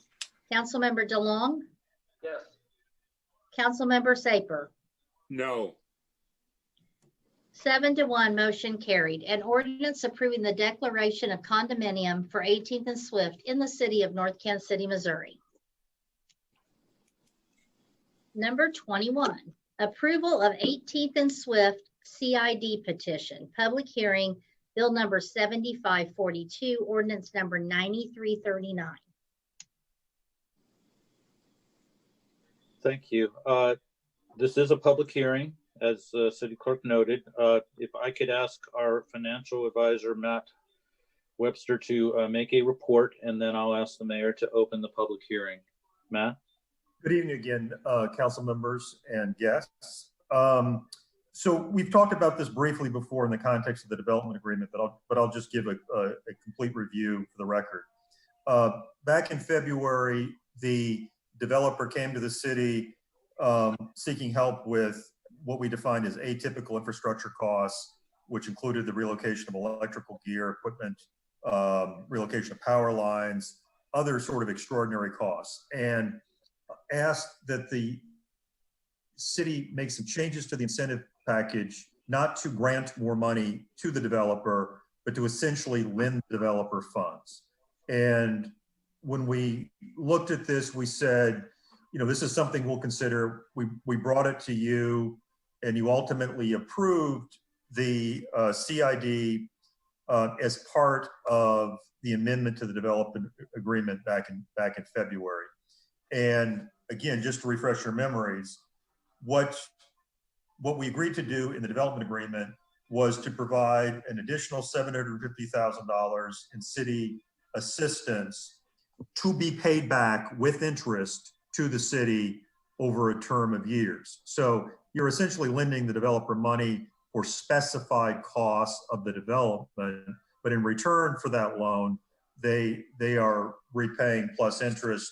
And the structure of the repayment, which is the matter before you tonight, is a community improvement district. So just to, again, to refresh everybody's memory, the city has done community improvement districts before. You did one for One North.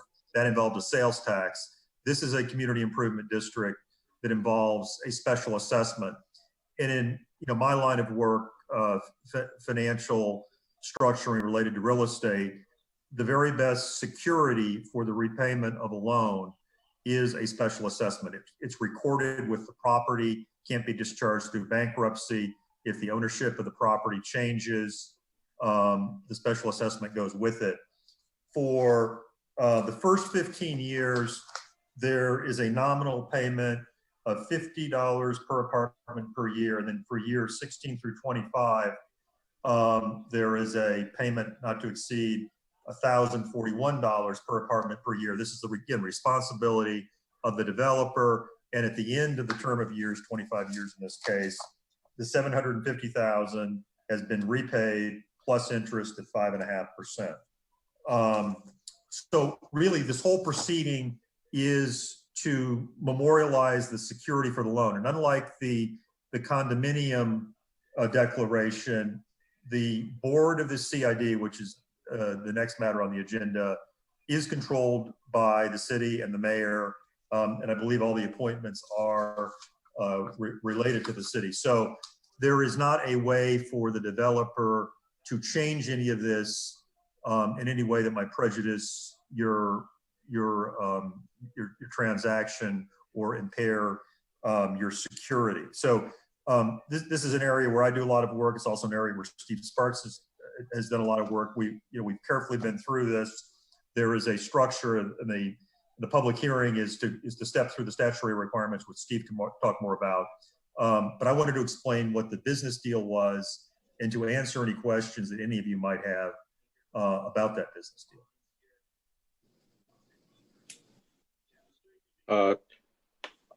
Councilmember Tull, maybe before you begin, I might ask the mayor to open the public hearing. Okay, let's open the public hearing. All right, now at this point, I can call on council members to ask any questions, and then we can call on the public to ask any questions or make any comments. So Councilmember Tull?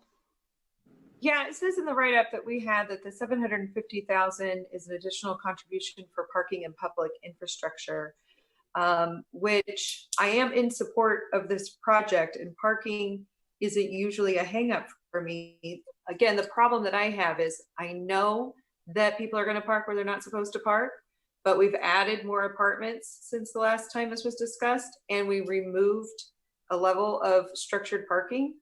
So saying that we're doing the $750,000 in addition for the public infrastructure is kind of a hang up for me. And I feel like we have this moment right now to help our businesses, because after this is done, if it doesn't work out and there's no parking, we don't have access to the outdoor parking. The other question I have is, why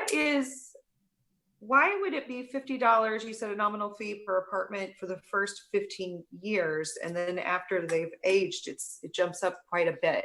That's a question I have that I'm not sure if that's typical, but it seems to me, I know that you have this as a longevity project, but it seems to me that you could pass that off. Can you not? So I can explain that, and then if you have further questions, I think Mark Moberly could explain anything additional. But what the developer said previously about the underwriting of their pro forma and sort of the term of years under which that underwriting is typically done also applies to the CID payment. So they didn't want to burden their operating pro forma with anything more than a nominal payment for the original 15 years. So it works out to about $10,000 a year, which pays the expenses of running the CID. And then in the 15th year, which is sort of the magic number for the pro forma review, it steps up, and that's when the city's repayment really starts. And it does obviously result in the loan sort of building up over time and then being paid down at the end. And that's something that I might, on your behalf, be worried about, except for the fact that the repayment is a special assessment. And if somebody fails to pay, you have all kinds of recourse, and there's substantial value ahead of the special assessment. So I've been involved in many of these. Certainly there have been problems, but I've never seen a problem on a deal structured like this. And I just don't believe there's an issue. Well, it does seem like 2 or 3 years would make sense because you need time to lease up the entire building, but 15 years seems excessive. Yeah, Mark, why don't you explain what you explained to us, and if you have any further sort of evidence for that. I know Sure. It went to your underwriting. Sure.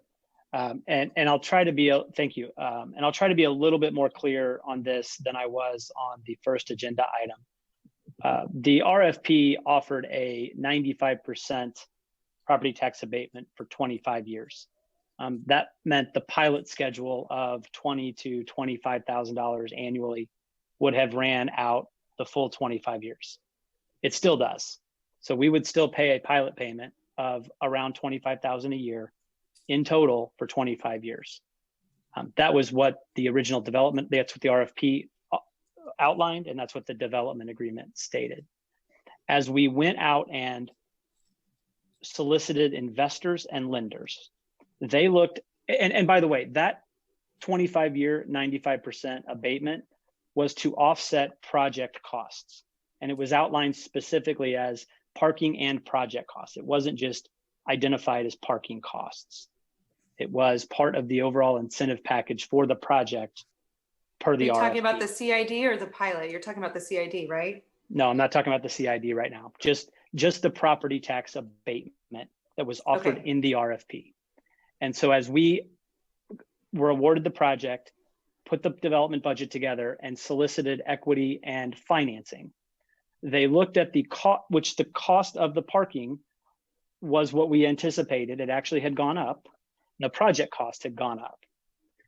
We came back to the city and said, we would be willing to pay more in property taxes or pay more in whatever form or function is acceptable to the city in years 15 to 25 in exchange for additional contribution up front, because we have to offset project costs today. It's the same mechanism as was offered in the RFP.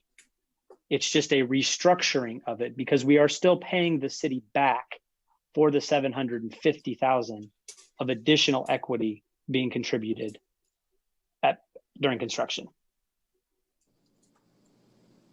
Okay. And again, I did not explain that near as clearly as I should have. It's why it took a memo to the city when this was presented and passed. It was conversations with Mr. Webster on how this would best be set up to ensure repayment. Matt had mentioned that even if we fail and we get the project foreclosed on, the CID and the repayment of that 750 follows the property. And so it's a property tax assessment. So I think that's the part too. I mean, the 15 years, it follows the property. So if you were to sell just before 15 years, then the people who purchase it are assuming that $1,200 per apartment, which is I don't know if yeah, that's no different than when we're awarded a 100% 10-year abatement, followed by a 15-year 50% abatement from Kansas City, Missouri, which is standard. Sorry, I said that wrong.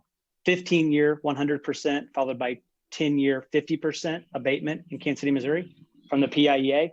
And I haven't been around 15 years to have a project that we've then gone and sold.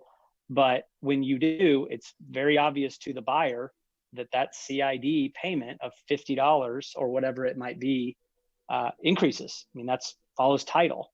And so their underwriting and their purchase price of our project would take that into account.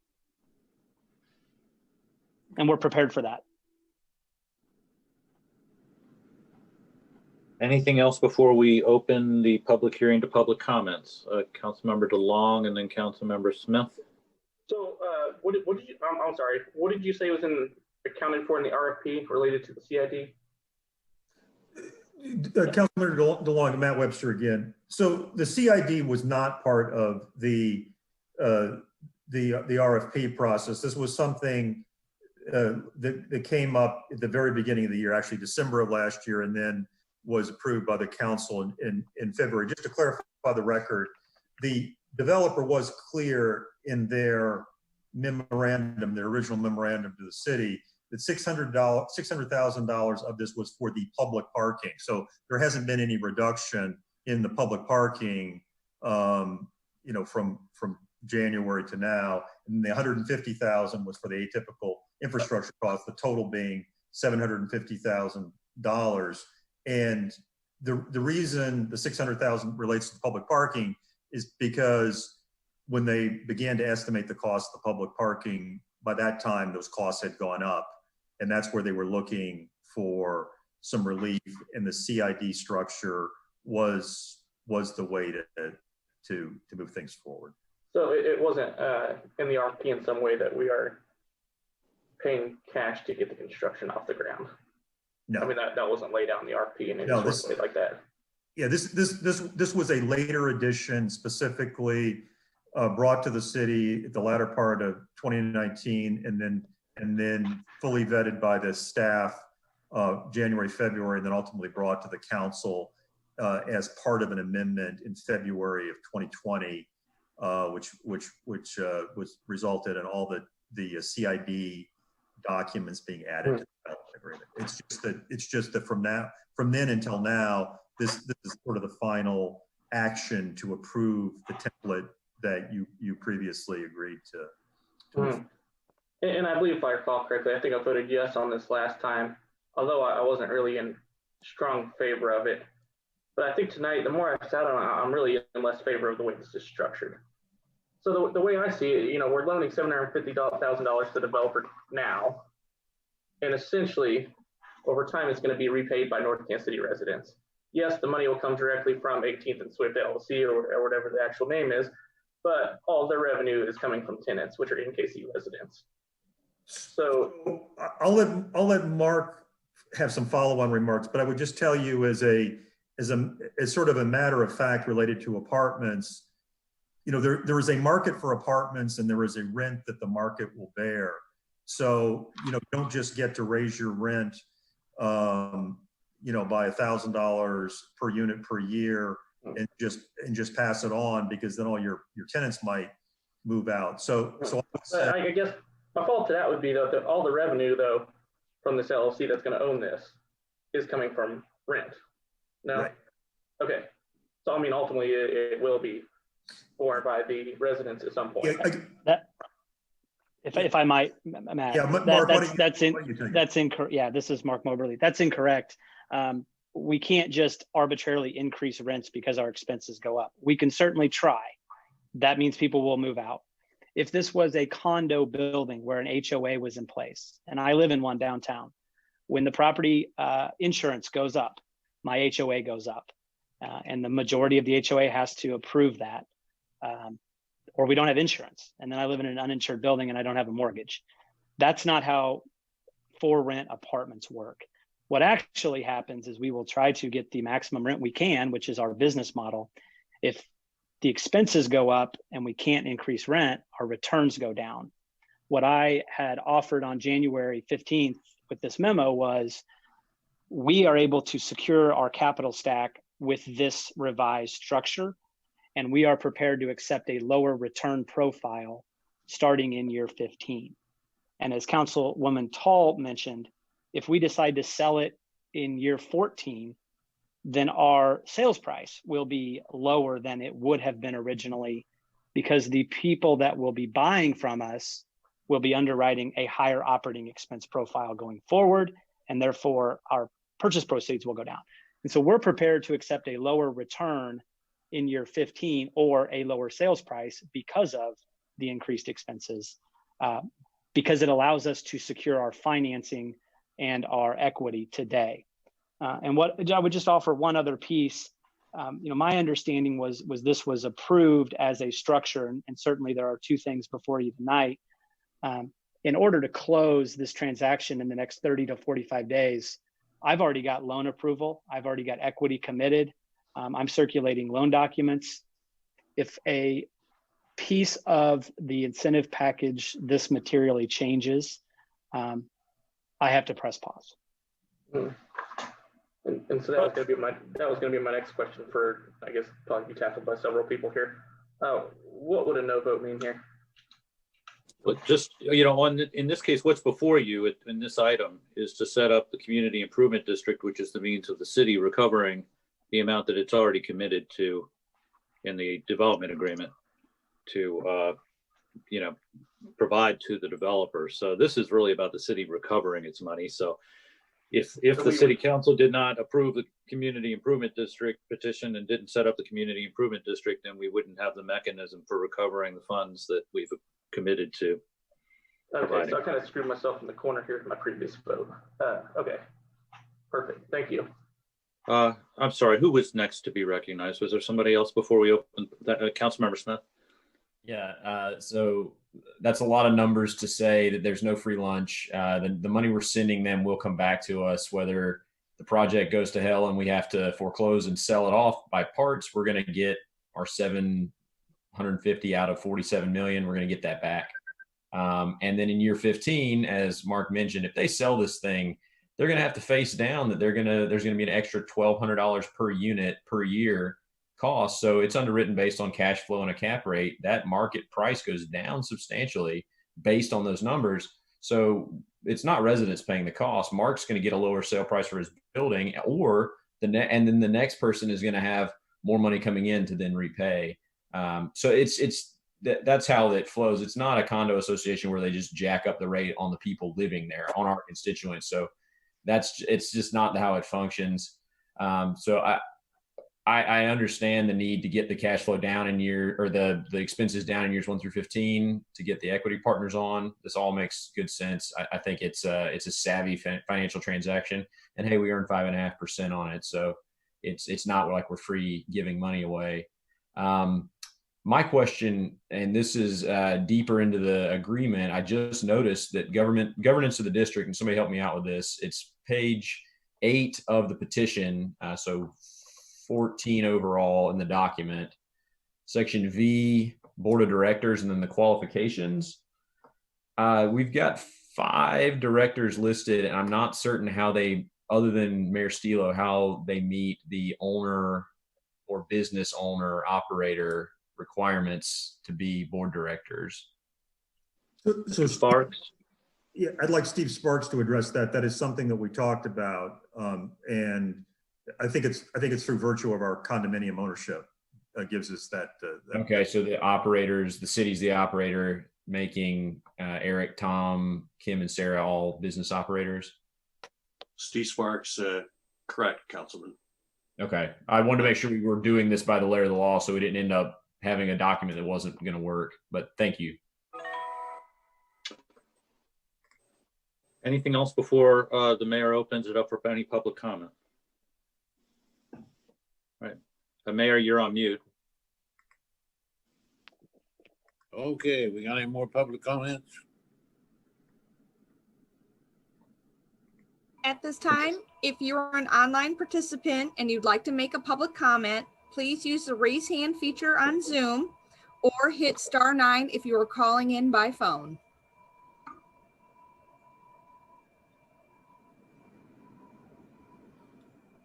Mr. Berlin, I am seeing nobody that is indicating that they would like to make a public comment at this time. Mr. Mayor, would you like to close the public hearing? Okay, let's close the public hearing. If there isn't any further discussion, Councilmember DeLong. This will be quick. Just Mr. Moberly. No, I have nothing against the project. It's just, I do have some hesitation on this one specific issue. Still excited to see the project go on. So that's it. Thank you. First reading. Second. Second.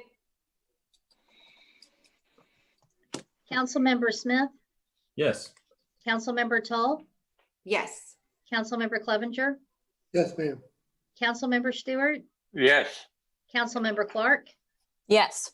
Councilmember Farr, Yes, ma'am. Councilmember DeLong, Yes. Councilmember Saper, No. 7-1, motion carried.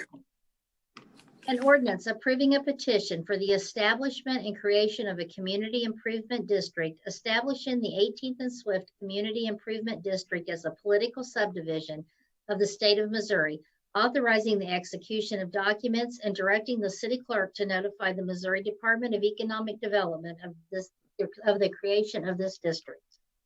I move that bill number 7542 be placed on second and final reading and passes ordinance number 9339. Second. Councilmember Smith, Yes. Councilmember Tull, Yes. Councilmember Clevenger, Yes, ma'am. Councilmember Stewart, Yes. Councilmember Clark, Yes. Councilmember Farr, Yes, ma'am. Councilmember DeLong, Yes. Councilmember Saper, No. 7-1, motion carried. An ordinance approving a petition for the establishment and creation of a community improvement district, establishing the 18th and Swift Community Improvement District as a political subdivision of the state of Missouri, authorizing the execution of documents and directing the city clerk to notify the Missouri Department of Economic Development of the creation of the district. Number 22. Resolution approving appointment of Board of Directors for 18th and Swift CID. Resolution number 20-065. Thank you. The council just approved an ordinance approving a petition for the establishment and creation of the 18th and Swift Community Improvement District. Now, therefore, there's a need for the mayor to appoint the board of directors for the district with the approval of the council as provided in the petition. The duties of the CID board are almost entirely ministerial. I was just in a CID board meeting a couple of weeks ago. It lasted about 5 minutes. There's provision for an annual meeting. Seldom does it meet more than annually. So we are recommending that the CID board consist of the mayor and 4 members of the city staff, just so it'll be easy to get the board members together for the periodic meetings that have to take place. So a resolution is before you accordingly. Councilmember DeLong? We have the mayor on here and then staff members. Is this contingent on employment at all? What if? Yeah, if any of us leave employment, then a replacement director would need to be appointed. Is that written in here, or does someone have to remove that person?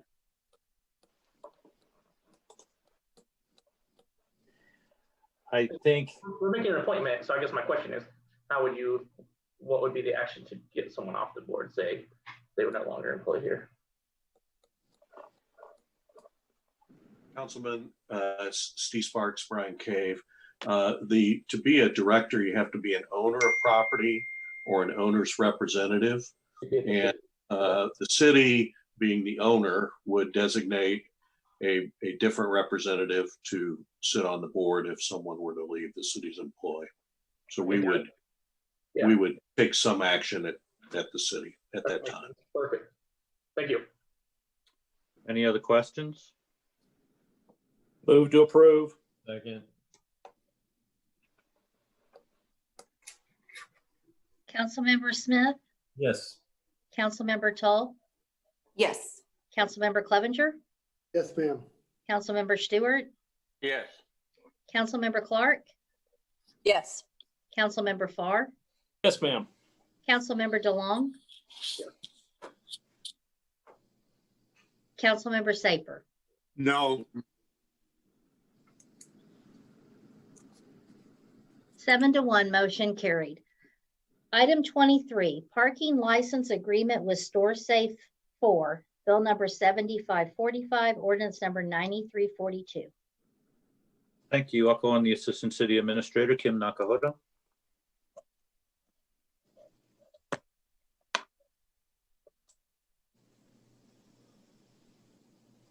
Sorry about that. I was trying to share the screen at the same time. Good evening, Mayor and Council. I will actually be talking about the next two agenda items at the same time, and I have shared my screen to allow for you to see a map that I'm going to be referring to during my presentation.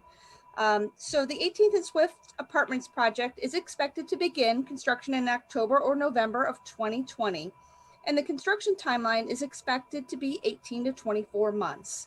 The City Council has heard concerns about lost parking for customers and employees during the construction period. To address this, now before the City Council are two separate agreements with neighboring property owners to provide public parking options during the construction period. And again, I will be referring to the map as I kind of walk through both agreements. The first agreement that is for you tonight is with Store Safe 4. And then the second agenda item will be with AMF Bowling Centers Incorporated. The Store Safe 4 agreement has two different components to it. It is 23 spaces that include 24-hour access, daytime, nighttime, and weekend parking, and 100 spaces that are nighttime and weekend parking. The monthly lease agreement for this particular license agreement would be $400 a month, and the term of the agreement is open-ended with a 10-day notification period to terminate the agreement. The license agreement begins on October 1st. The second agreement, and again, there's a separate agenda item for this one, is with AMF Bowling Centers. This area is located at 505 East 18th Avenue. It is in yellow on the map.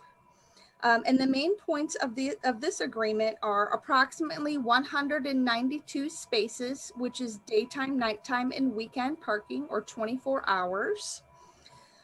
The city has asked Sunflower Development to require all contractor parking in the southern part of this licensed area to ensure that the customer parking is the ones that are closest to the sidewalk area.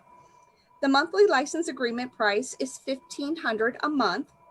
The term of this agreement is 1 year with a 5-day notification period for the licensee and a 90-day notification period for the licensor to terminate the agreement. Bolero is open to negotiating another agreement in fiscal year 2021, and this agreement also begins on October 1st of this year. I did want to bring up to your attention that we do have an existing license agreement within the area with NT Realty. It is 118 spaces, and those are available at nighttime and weekend parking. And this license agreement, again, is already existing and is $350 a month. The staff recommends approval of these parking license agreements with both Store Safe and Bolero, or AMF Parking, and I'm happy to answer any questions you may have. Councilmember Clevenger, followed by Councilmember Stewart. A couple of quick questions. So I know that the Bolero, is that a temporary until construction is done? And then are we going to look at maybe doing that continuing? Certainly we want to have great signage to let people know where they can park in these different areas during the construction. My question with the Bolero is also, does that block down to Swift, does all of the block have a sidewalk? Because I think part of it does not. So those are a couple of my questions. So the license agreement that's in front of you tonight is just for a 1-year agreement. I mean, if we were to do anything that extends beyond the construction period, that would have to be negotiated again. I do believe that there is sidewalk along all of 18th Avenue, which is the way we do anticipate the pedestrian traffic to flow from any of the businesses that are along 18th Avenue onto that AMF parking area. So maybe it's the sidewalks on, part of it's on the south side, part of it's on the north side, but there's always a sidewalk at least to walk on. Okay, that was my concern, so thank you. Agreed on signage, sir. Assuming that council approves this, then we will immediately begin working on providing very good signage to make sure that people are aware of where the parking is available. Let's see, Councilmember Stewart. Yeah, what price did you say it was monthly at the bowling alley? $1,500 a month. It says on that picture, it said $2,250. That's how much, if you add up all of the parking lease agreements, Uh-huh. the NT Realty, the Store Safe, and the Bolero, that is how much we pay for public parking per month. Oh, okay. Thank you. Any other questions? First reading. Second.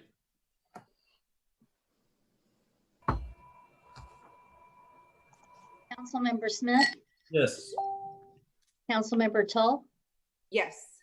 Councilmember Clevenger, Yes, ma'am. Councilmember Stewart, Yes. Councilmember Clark, Yes. Councilmember Farr, Yes, ma'am.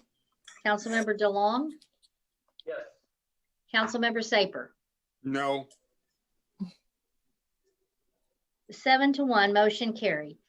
An ordinance adopting and approving a non-exclusive temporary license agreement by and between the City of North Kansas City, Missouri and Store Safe 4 LLC for the temporary use of a certain parking lot owned by Store Safe 4 LLC. I move that bill number 7545 be placed on second and final reading and passes ordinance number 9342. Second. Councilmember Smith, Yes. Councilmember Tull, Yes. Councilmember Clevenger, Yes. Councilmember Stewart, Yes. Councilmember Clark, Yes. Councilmember Farr, Yes, ma'am. Councilmember DeLong, Yes. Councilmember Saper. No. 7-1, motion carried. An ordinance adopting and approving a non-exclusive temporary license agreement by and between the City of North Kansas City, Missouri and Store Safe 4 LLC for the temporary use of a certain parking lot owned by Store Safe 4 LLC. Item 24, parking license agreement with AMF Bowling, bill number 7544, ordinance number 9341. First reading. Second. Councilmember Smith, Yes. Councilmember Tull, Yes. Councilmember Clevenger, Yes, ma'am. Councilmember Stewart, Yes. Councilmember Clark, Yes. Councilmember Farr, Yes, ma'am. Councilmember DeLong, Yes. Councilmember Saper. No. 7-1, motion carried. An ordinance adopting and approving a parking lot license agreement by and between the City of North Kansas City, Missouri and AMF Bowling Centers Incorporated for the temporary use of a certain parking lot controlled by AMF Bowling Centers Incorporated.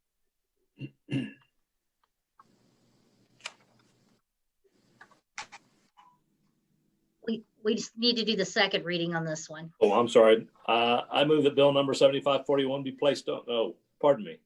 I move that bill number 7544 be placed on second and final reading and passes ordinance number 9341. Second. Councilmember Smith, Yes. Councilmember Tull, Yes. Councilmember Clevenger, Yes, ma'am. Councilmember Stewart, Yes. Councilmember Clark, Yes. Councilmember Farr, Yes, ma'am. Councilmember DeLong,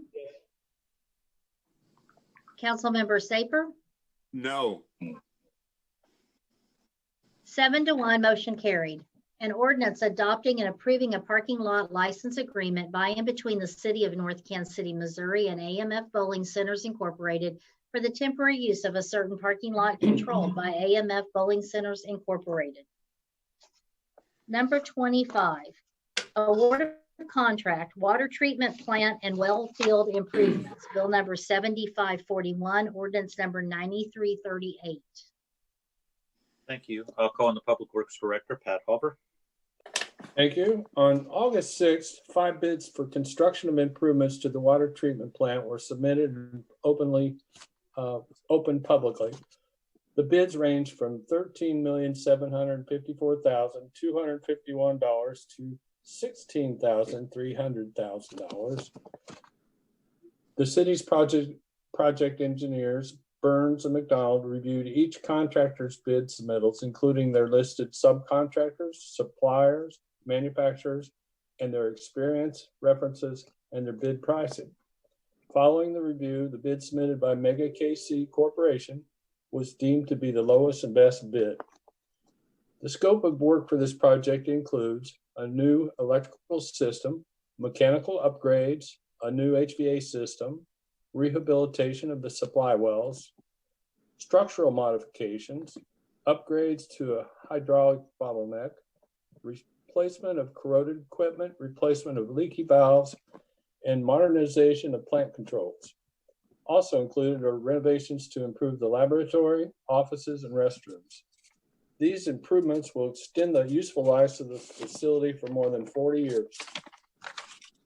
An ordinance approving a contract with Mega KC Corporation in the amount of $13,754,251 has been prepared for consideration of council's approval. Are there any questions? First reading. Second. Councilmember Smith, Yes. Councilmember Tull, Yes. Councilmember Clevenger, Yes, ma'am. Councilmember Stewart, Yes. Councilmember Clark, Yes. Councilmember Farr, Yes, ma'am. Councilmember DeLong, Yes.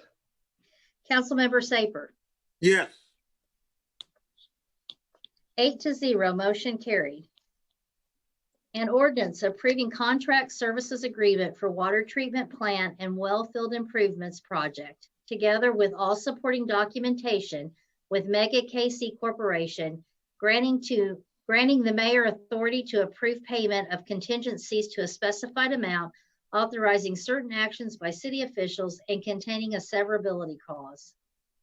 I move that bill number 7541 be placed on second and final reading and passes ordinance number 9338. Second. Councilmember Smith, Did Bryant have a question? No, I was just going to note this is a North Kansas City company. We have talked about that before. When I pull them up, it shows it's a North Kansas City company here. So there is a bonus. Sure. Very good. Councilmember Smith, Yes. Councilmember Tull, Yes. Councilmember Clevenger, Yes, ma'am. Councilmember Stewart, Yes. Councilmember Clark, Yes. Councilmember Farr, Yes, ma'am. Councilmember DeLong, Yes. Councilmember Saper. Yes. 8-0, motion carried. An ordinance approving contract services agreement for water treatment plant and well field improvements project, together with all supporting documentation with Mega KC Corporation, granting the mayor authority to approve payment of contingencies to a specified amount, authorizing certain actions by city officials, and containing a severability clause. Number 26, amended and restated declaration of covenants, conditions, restrictions, and easements affecting property within the Northgate Village Retail Center. Bill number 7535, ordinance number 9332. Thank you. Development in the commercial area of Northgate Village, as the area there in the general vicinity of the former Ruby Tuesdays, has certain development restrictions as enacted in the Declaration of Covenants, Conditions, Restrictions, and Easements. We commonly call them CCRs for the Northgate Village Retail Center. The original CCRs were adopted in 2003. They've been amended a couple of times since. We are anticipating issuing an RFP for the development of that property this week, assuming council adopts these new CCRs tonight. And so we've been working with our development attorney, who's on this meeting call, Steve Sparks, to review, consolidate, and update them. The general goal of these is to make the area, put it in a better position to be developed, as we've not been successful at doing that for the last 20 or so years. So on September 10th, TIF Commission considered these revised CCRs, and they did recommend them to the City Council. And at this point, I would ask Mr. Sparks to provide a brief summary of what is being proposed here tonight. Mr. Mayor and Council, Steve Sparks, Brian Cave, Leighton Paisner Law Firm. I'm not going to belabor what looks like about an 80-page set of documents in your packet.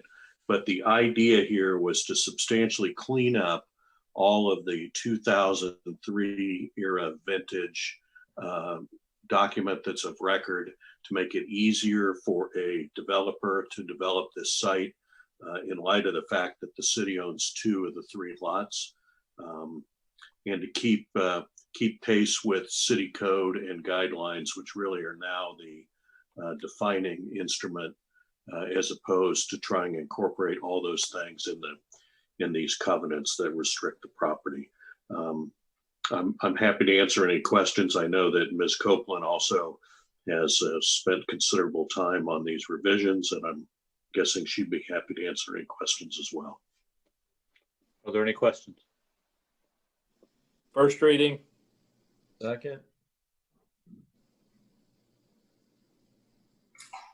Councilmember Smith, Yes. Councilmember Toll, Yes. Councilmember Clevenger, Yes, ma'am. Councilmember Stewart, Yes. Councilmember Clark, Yes. Councilmember Farr, Yes, ma'am. Councilmember DeLong, Yes. Councilmember Saper, Yes. 8-0, motion carried.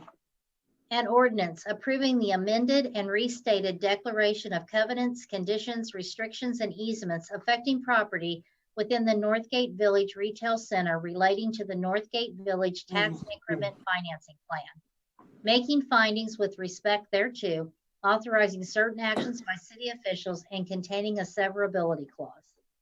I move that bill number 7535 be placed on second and final reading and passes ordinance number 9332. Second. Councilmember Smith, Yes. Councilmember Toll, Yes. Councilmember Clevenger, Yes, ma'am. Councilmember Stewart, Yes. Councilmember Clark, Yes. Councilmember Farr, Yes, ma'am. Councilmember DeLong, Yes. Councilmember Saper. Yes. 8-0, motion carried. An ordinance approving the amended and restated declaration of covenants, conditions, restrictions, and easements affecting property within the Northgate Village Retail Center relating to the Northgate Village Tax Increment Financing Plan, making findings with respect thereto, authorizing certain actions by city officials, and containing a severability clause. Number 27, budget amendment, end of fiscal year 2020, resolution number 20-064. Thank you. I'll call on the finance manager, Nick Hawkins. Good evening, Mayor, members of the council.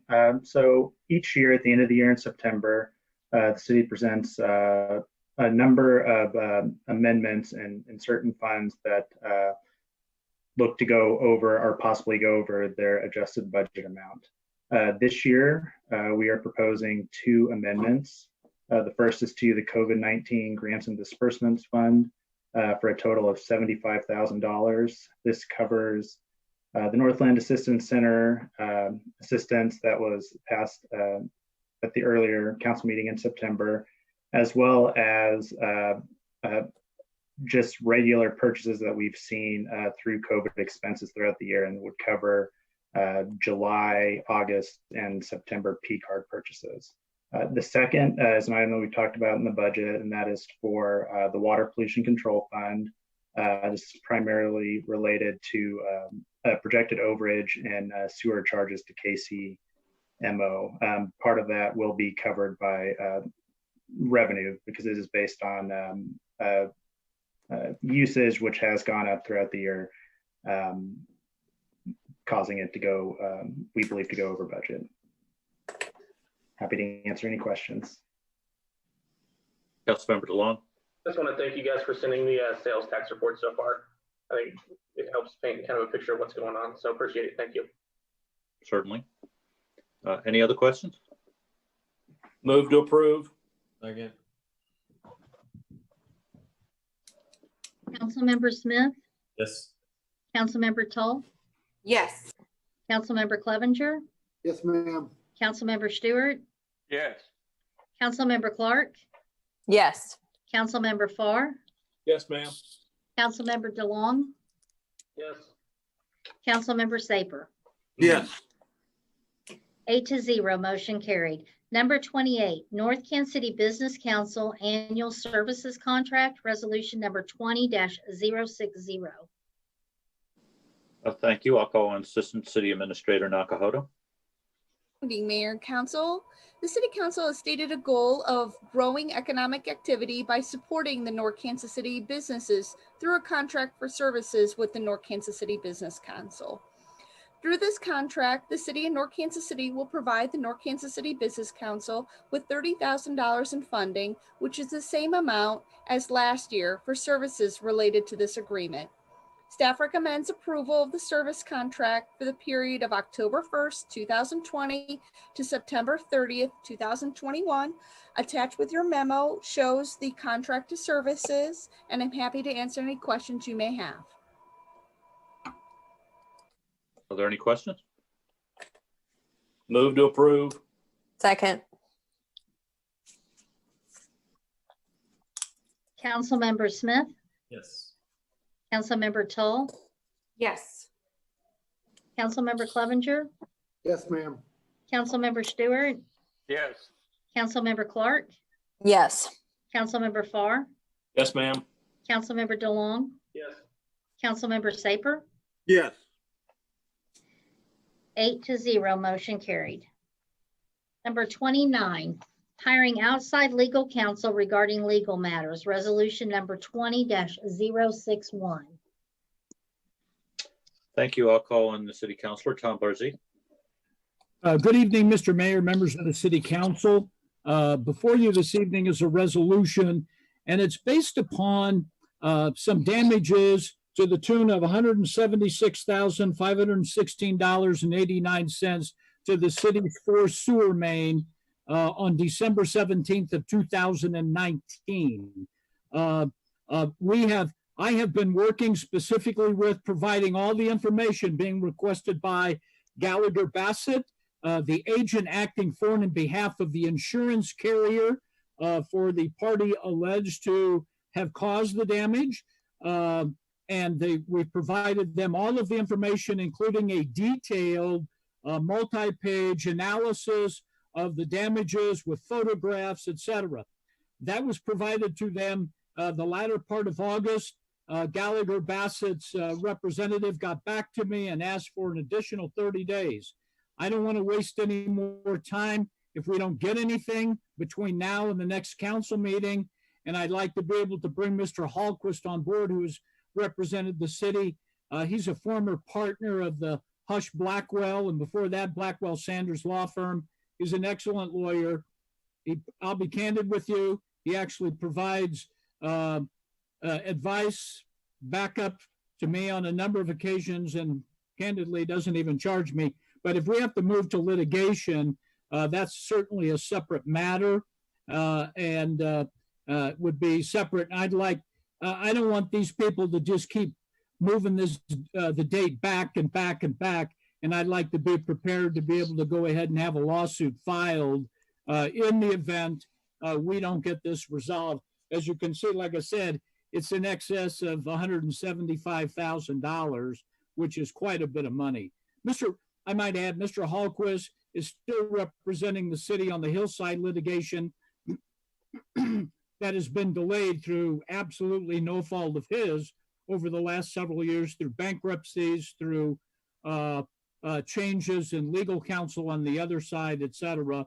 And that is being handled candidly right now under an agreement with who we had. He was with Blackwell Sanders, Hush Blackwell at the time that litigation started. So be glad to answer any questions for you regarding this, but that's where we are. Move to approve. Second.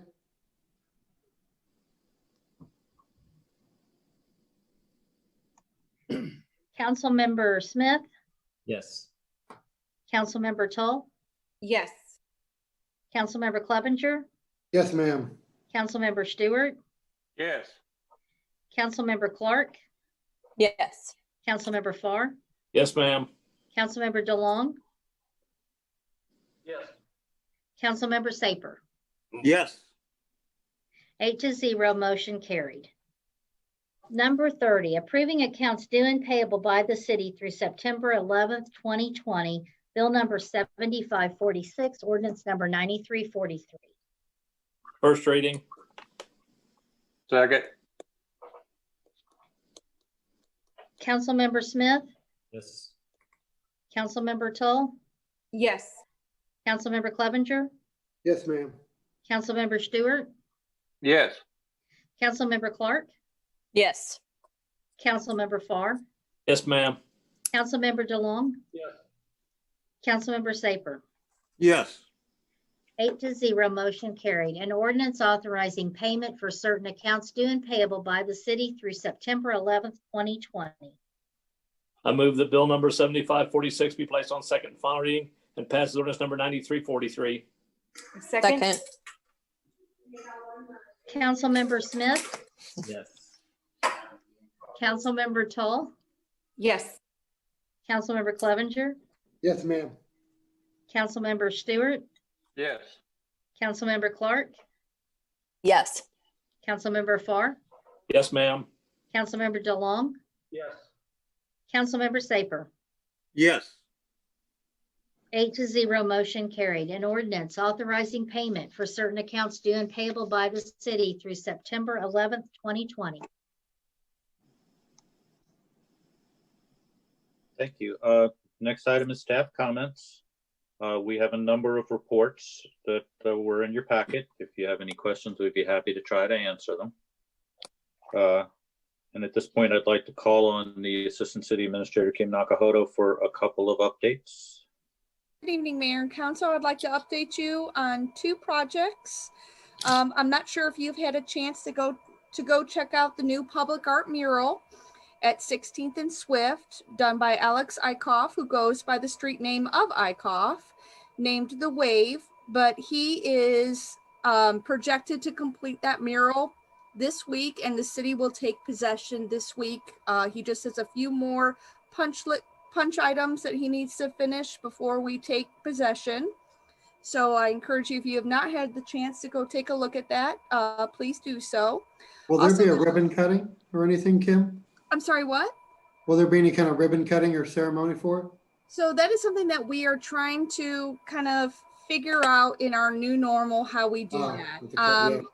You know, previously what we've done is we've done a Meet the Artists event where we invite people to come in. We might have to do a video version of that. I do think it is important and a neat part of commissioning public art to allow the artist to tell the story in his own or her own words of what that piece meant and the process that went through it.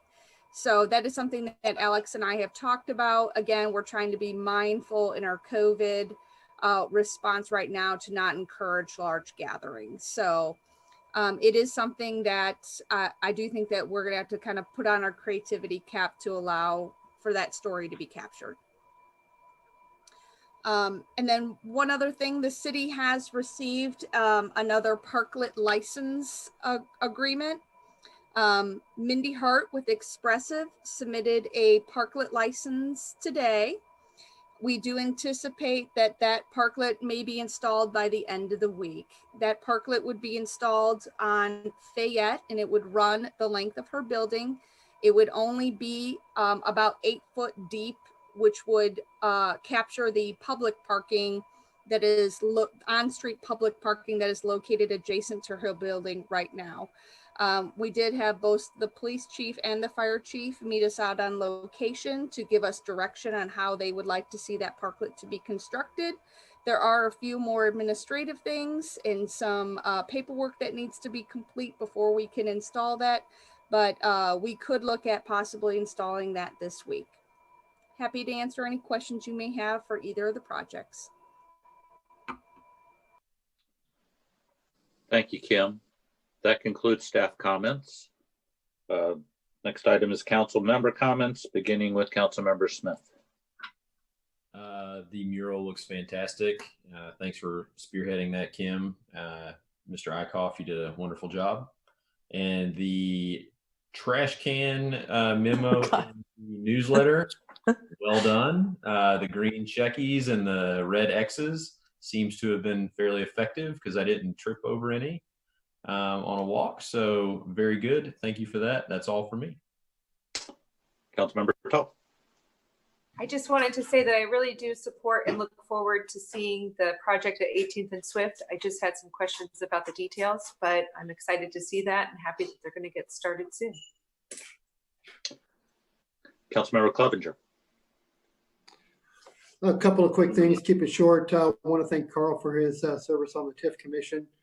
And also looking forward to the water plant rehab and getting that started. It's been planned for quite a while and in the engineering phase. And so looking forward to getting that taken care of. And also wanted to thank the North Kansas City Police. Their officers are doing a simulation training, use of force. They invited us council members to go through that. I did go through that before the council meeting. And let's just say it's good that I'm not a police officer for our city or any city in general. So other than that, that's all I've got. Councilmember Stewart. Nothing tonight. Thank you. Councilmember Clark. I just want to thank everybody for the efforts that were put into tonight's meeting. I'm very excited that it is not midnight. I think we all sort of placed bets in our minds how long this was going to last. And yeah, just on Lisa's tip of we're always information seeking, especially the newbies. So we're just honestly always trying to figure out how things work. We appreciate the extension of grace when we maybe seemingly overstep or don't seem to support. It's really just information seeking, and I appreciate that across the board. Thanks, everybody. Sorry if I oversold the length of tonight's meeting. We did cut a few items at the last minute, or it would have gone longer. Always better. Yeah, Councilmember Farr. Just wanted to thank staff tonight for the presentation. Really want to thank Crystal for staying with us tonight. It's later than normal for most of us, and I'm tired. Everybody have a good evening. Councilmember DeLong. We're not out of here yet. I got a lot of things here. Just want to give a special staff shout out to Kim Nakahodo for really taking on being a driving force behind a lot of these public art projects we got going on right now. Adding a lot of vibrancy, adding a lot of color to town makes it look just so much better in some of these places. So appreciate your work on that, and definitely look forward to future projects that you work on. Next one, Eric Berlin, for putting together the budget and always making it look clear and concise, and always, you know, the way you lay it out so that we're able to read the memo and the notes and kind of figure out where we need to be looking from there. So definitely appreciate your two work on those items. And that is all I have tonight. Councilmember Saper. The new mural is great looking, and it brings to mind that we've got all these assets and beauty and businesses. And in addition to the Wayfair signs that we are talking about and will have, there are electronic means to guide people to the various things that are in our city. And that's something we might want to look at. Having people can just use their smartphones and get a guide of the city as they come in. That would help promote us. And Mayor Stila. Nothing from me tonight. Let's go home. Motion to adjourn. Second. Motion to adjourn. I entertain a motion to adjourn. Amy didn't. I have first by Councilmember Clark. I don't have the second. Second. Okay, Councilmember Smith. Councilmember Smith? Yes. Councilmember Tull? Yes. Councilmember Clevenger? You bet. Councilmember Stewart? Yes. Councilmember Clark? Yes. Councilmember Farr? Yes, ma'am. Councilmember DeLong? Yes. Councilmember Saper? Yes. And before you all jump off, if you want to bring your proposed budget books back in, I will put the budget that you approved tonight into those books and put them back in your inboxes. If we want to do just virtual, can we just do that too? Yeah. Okay. Virtually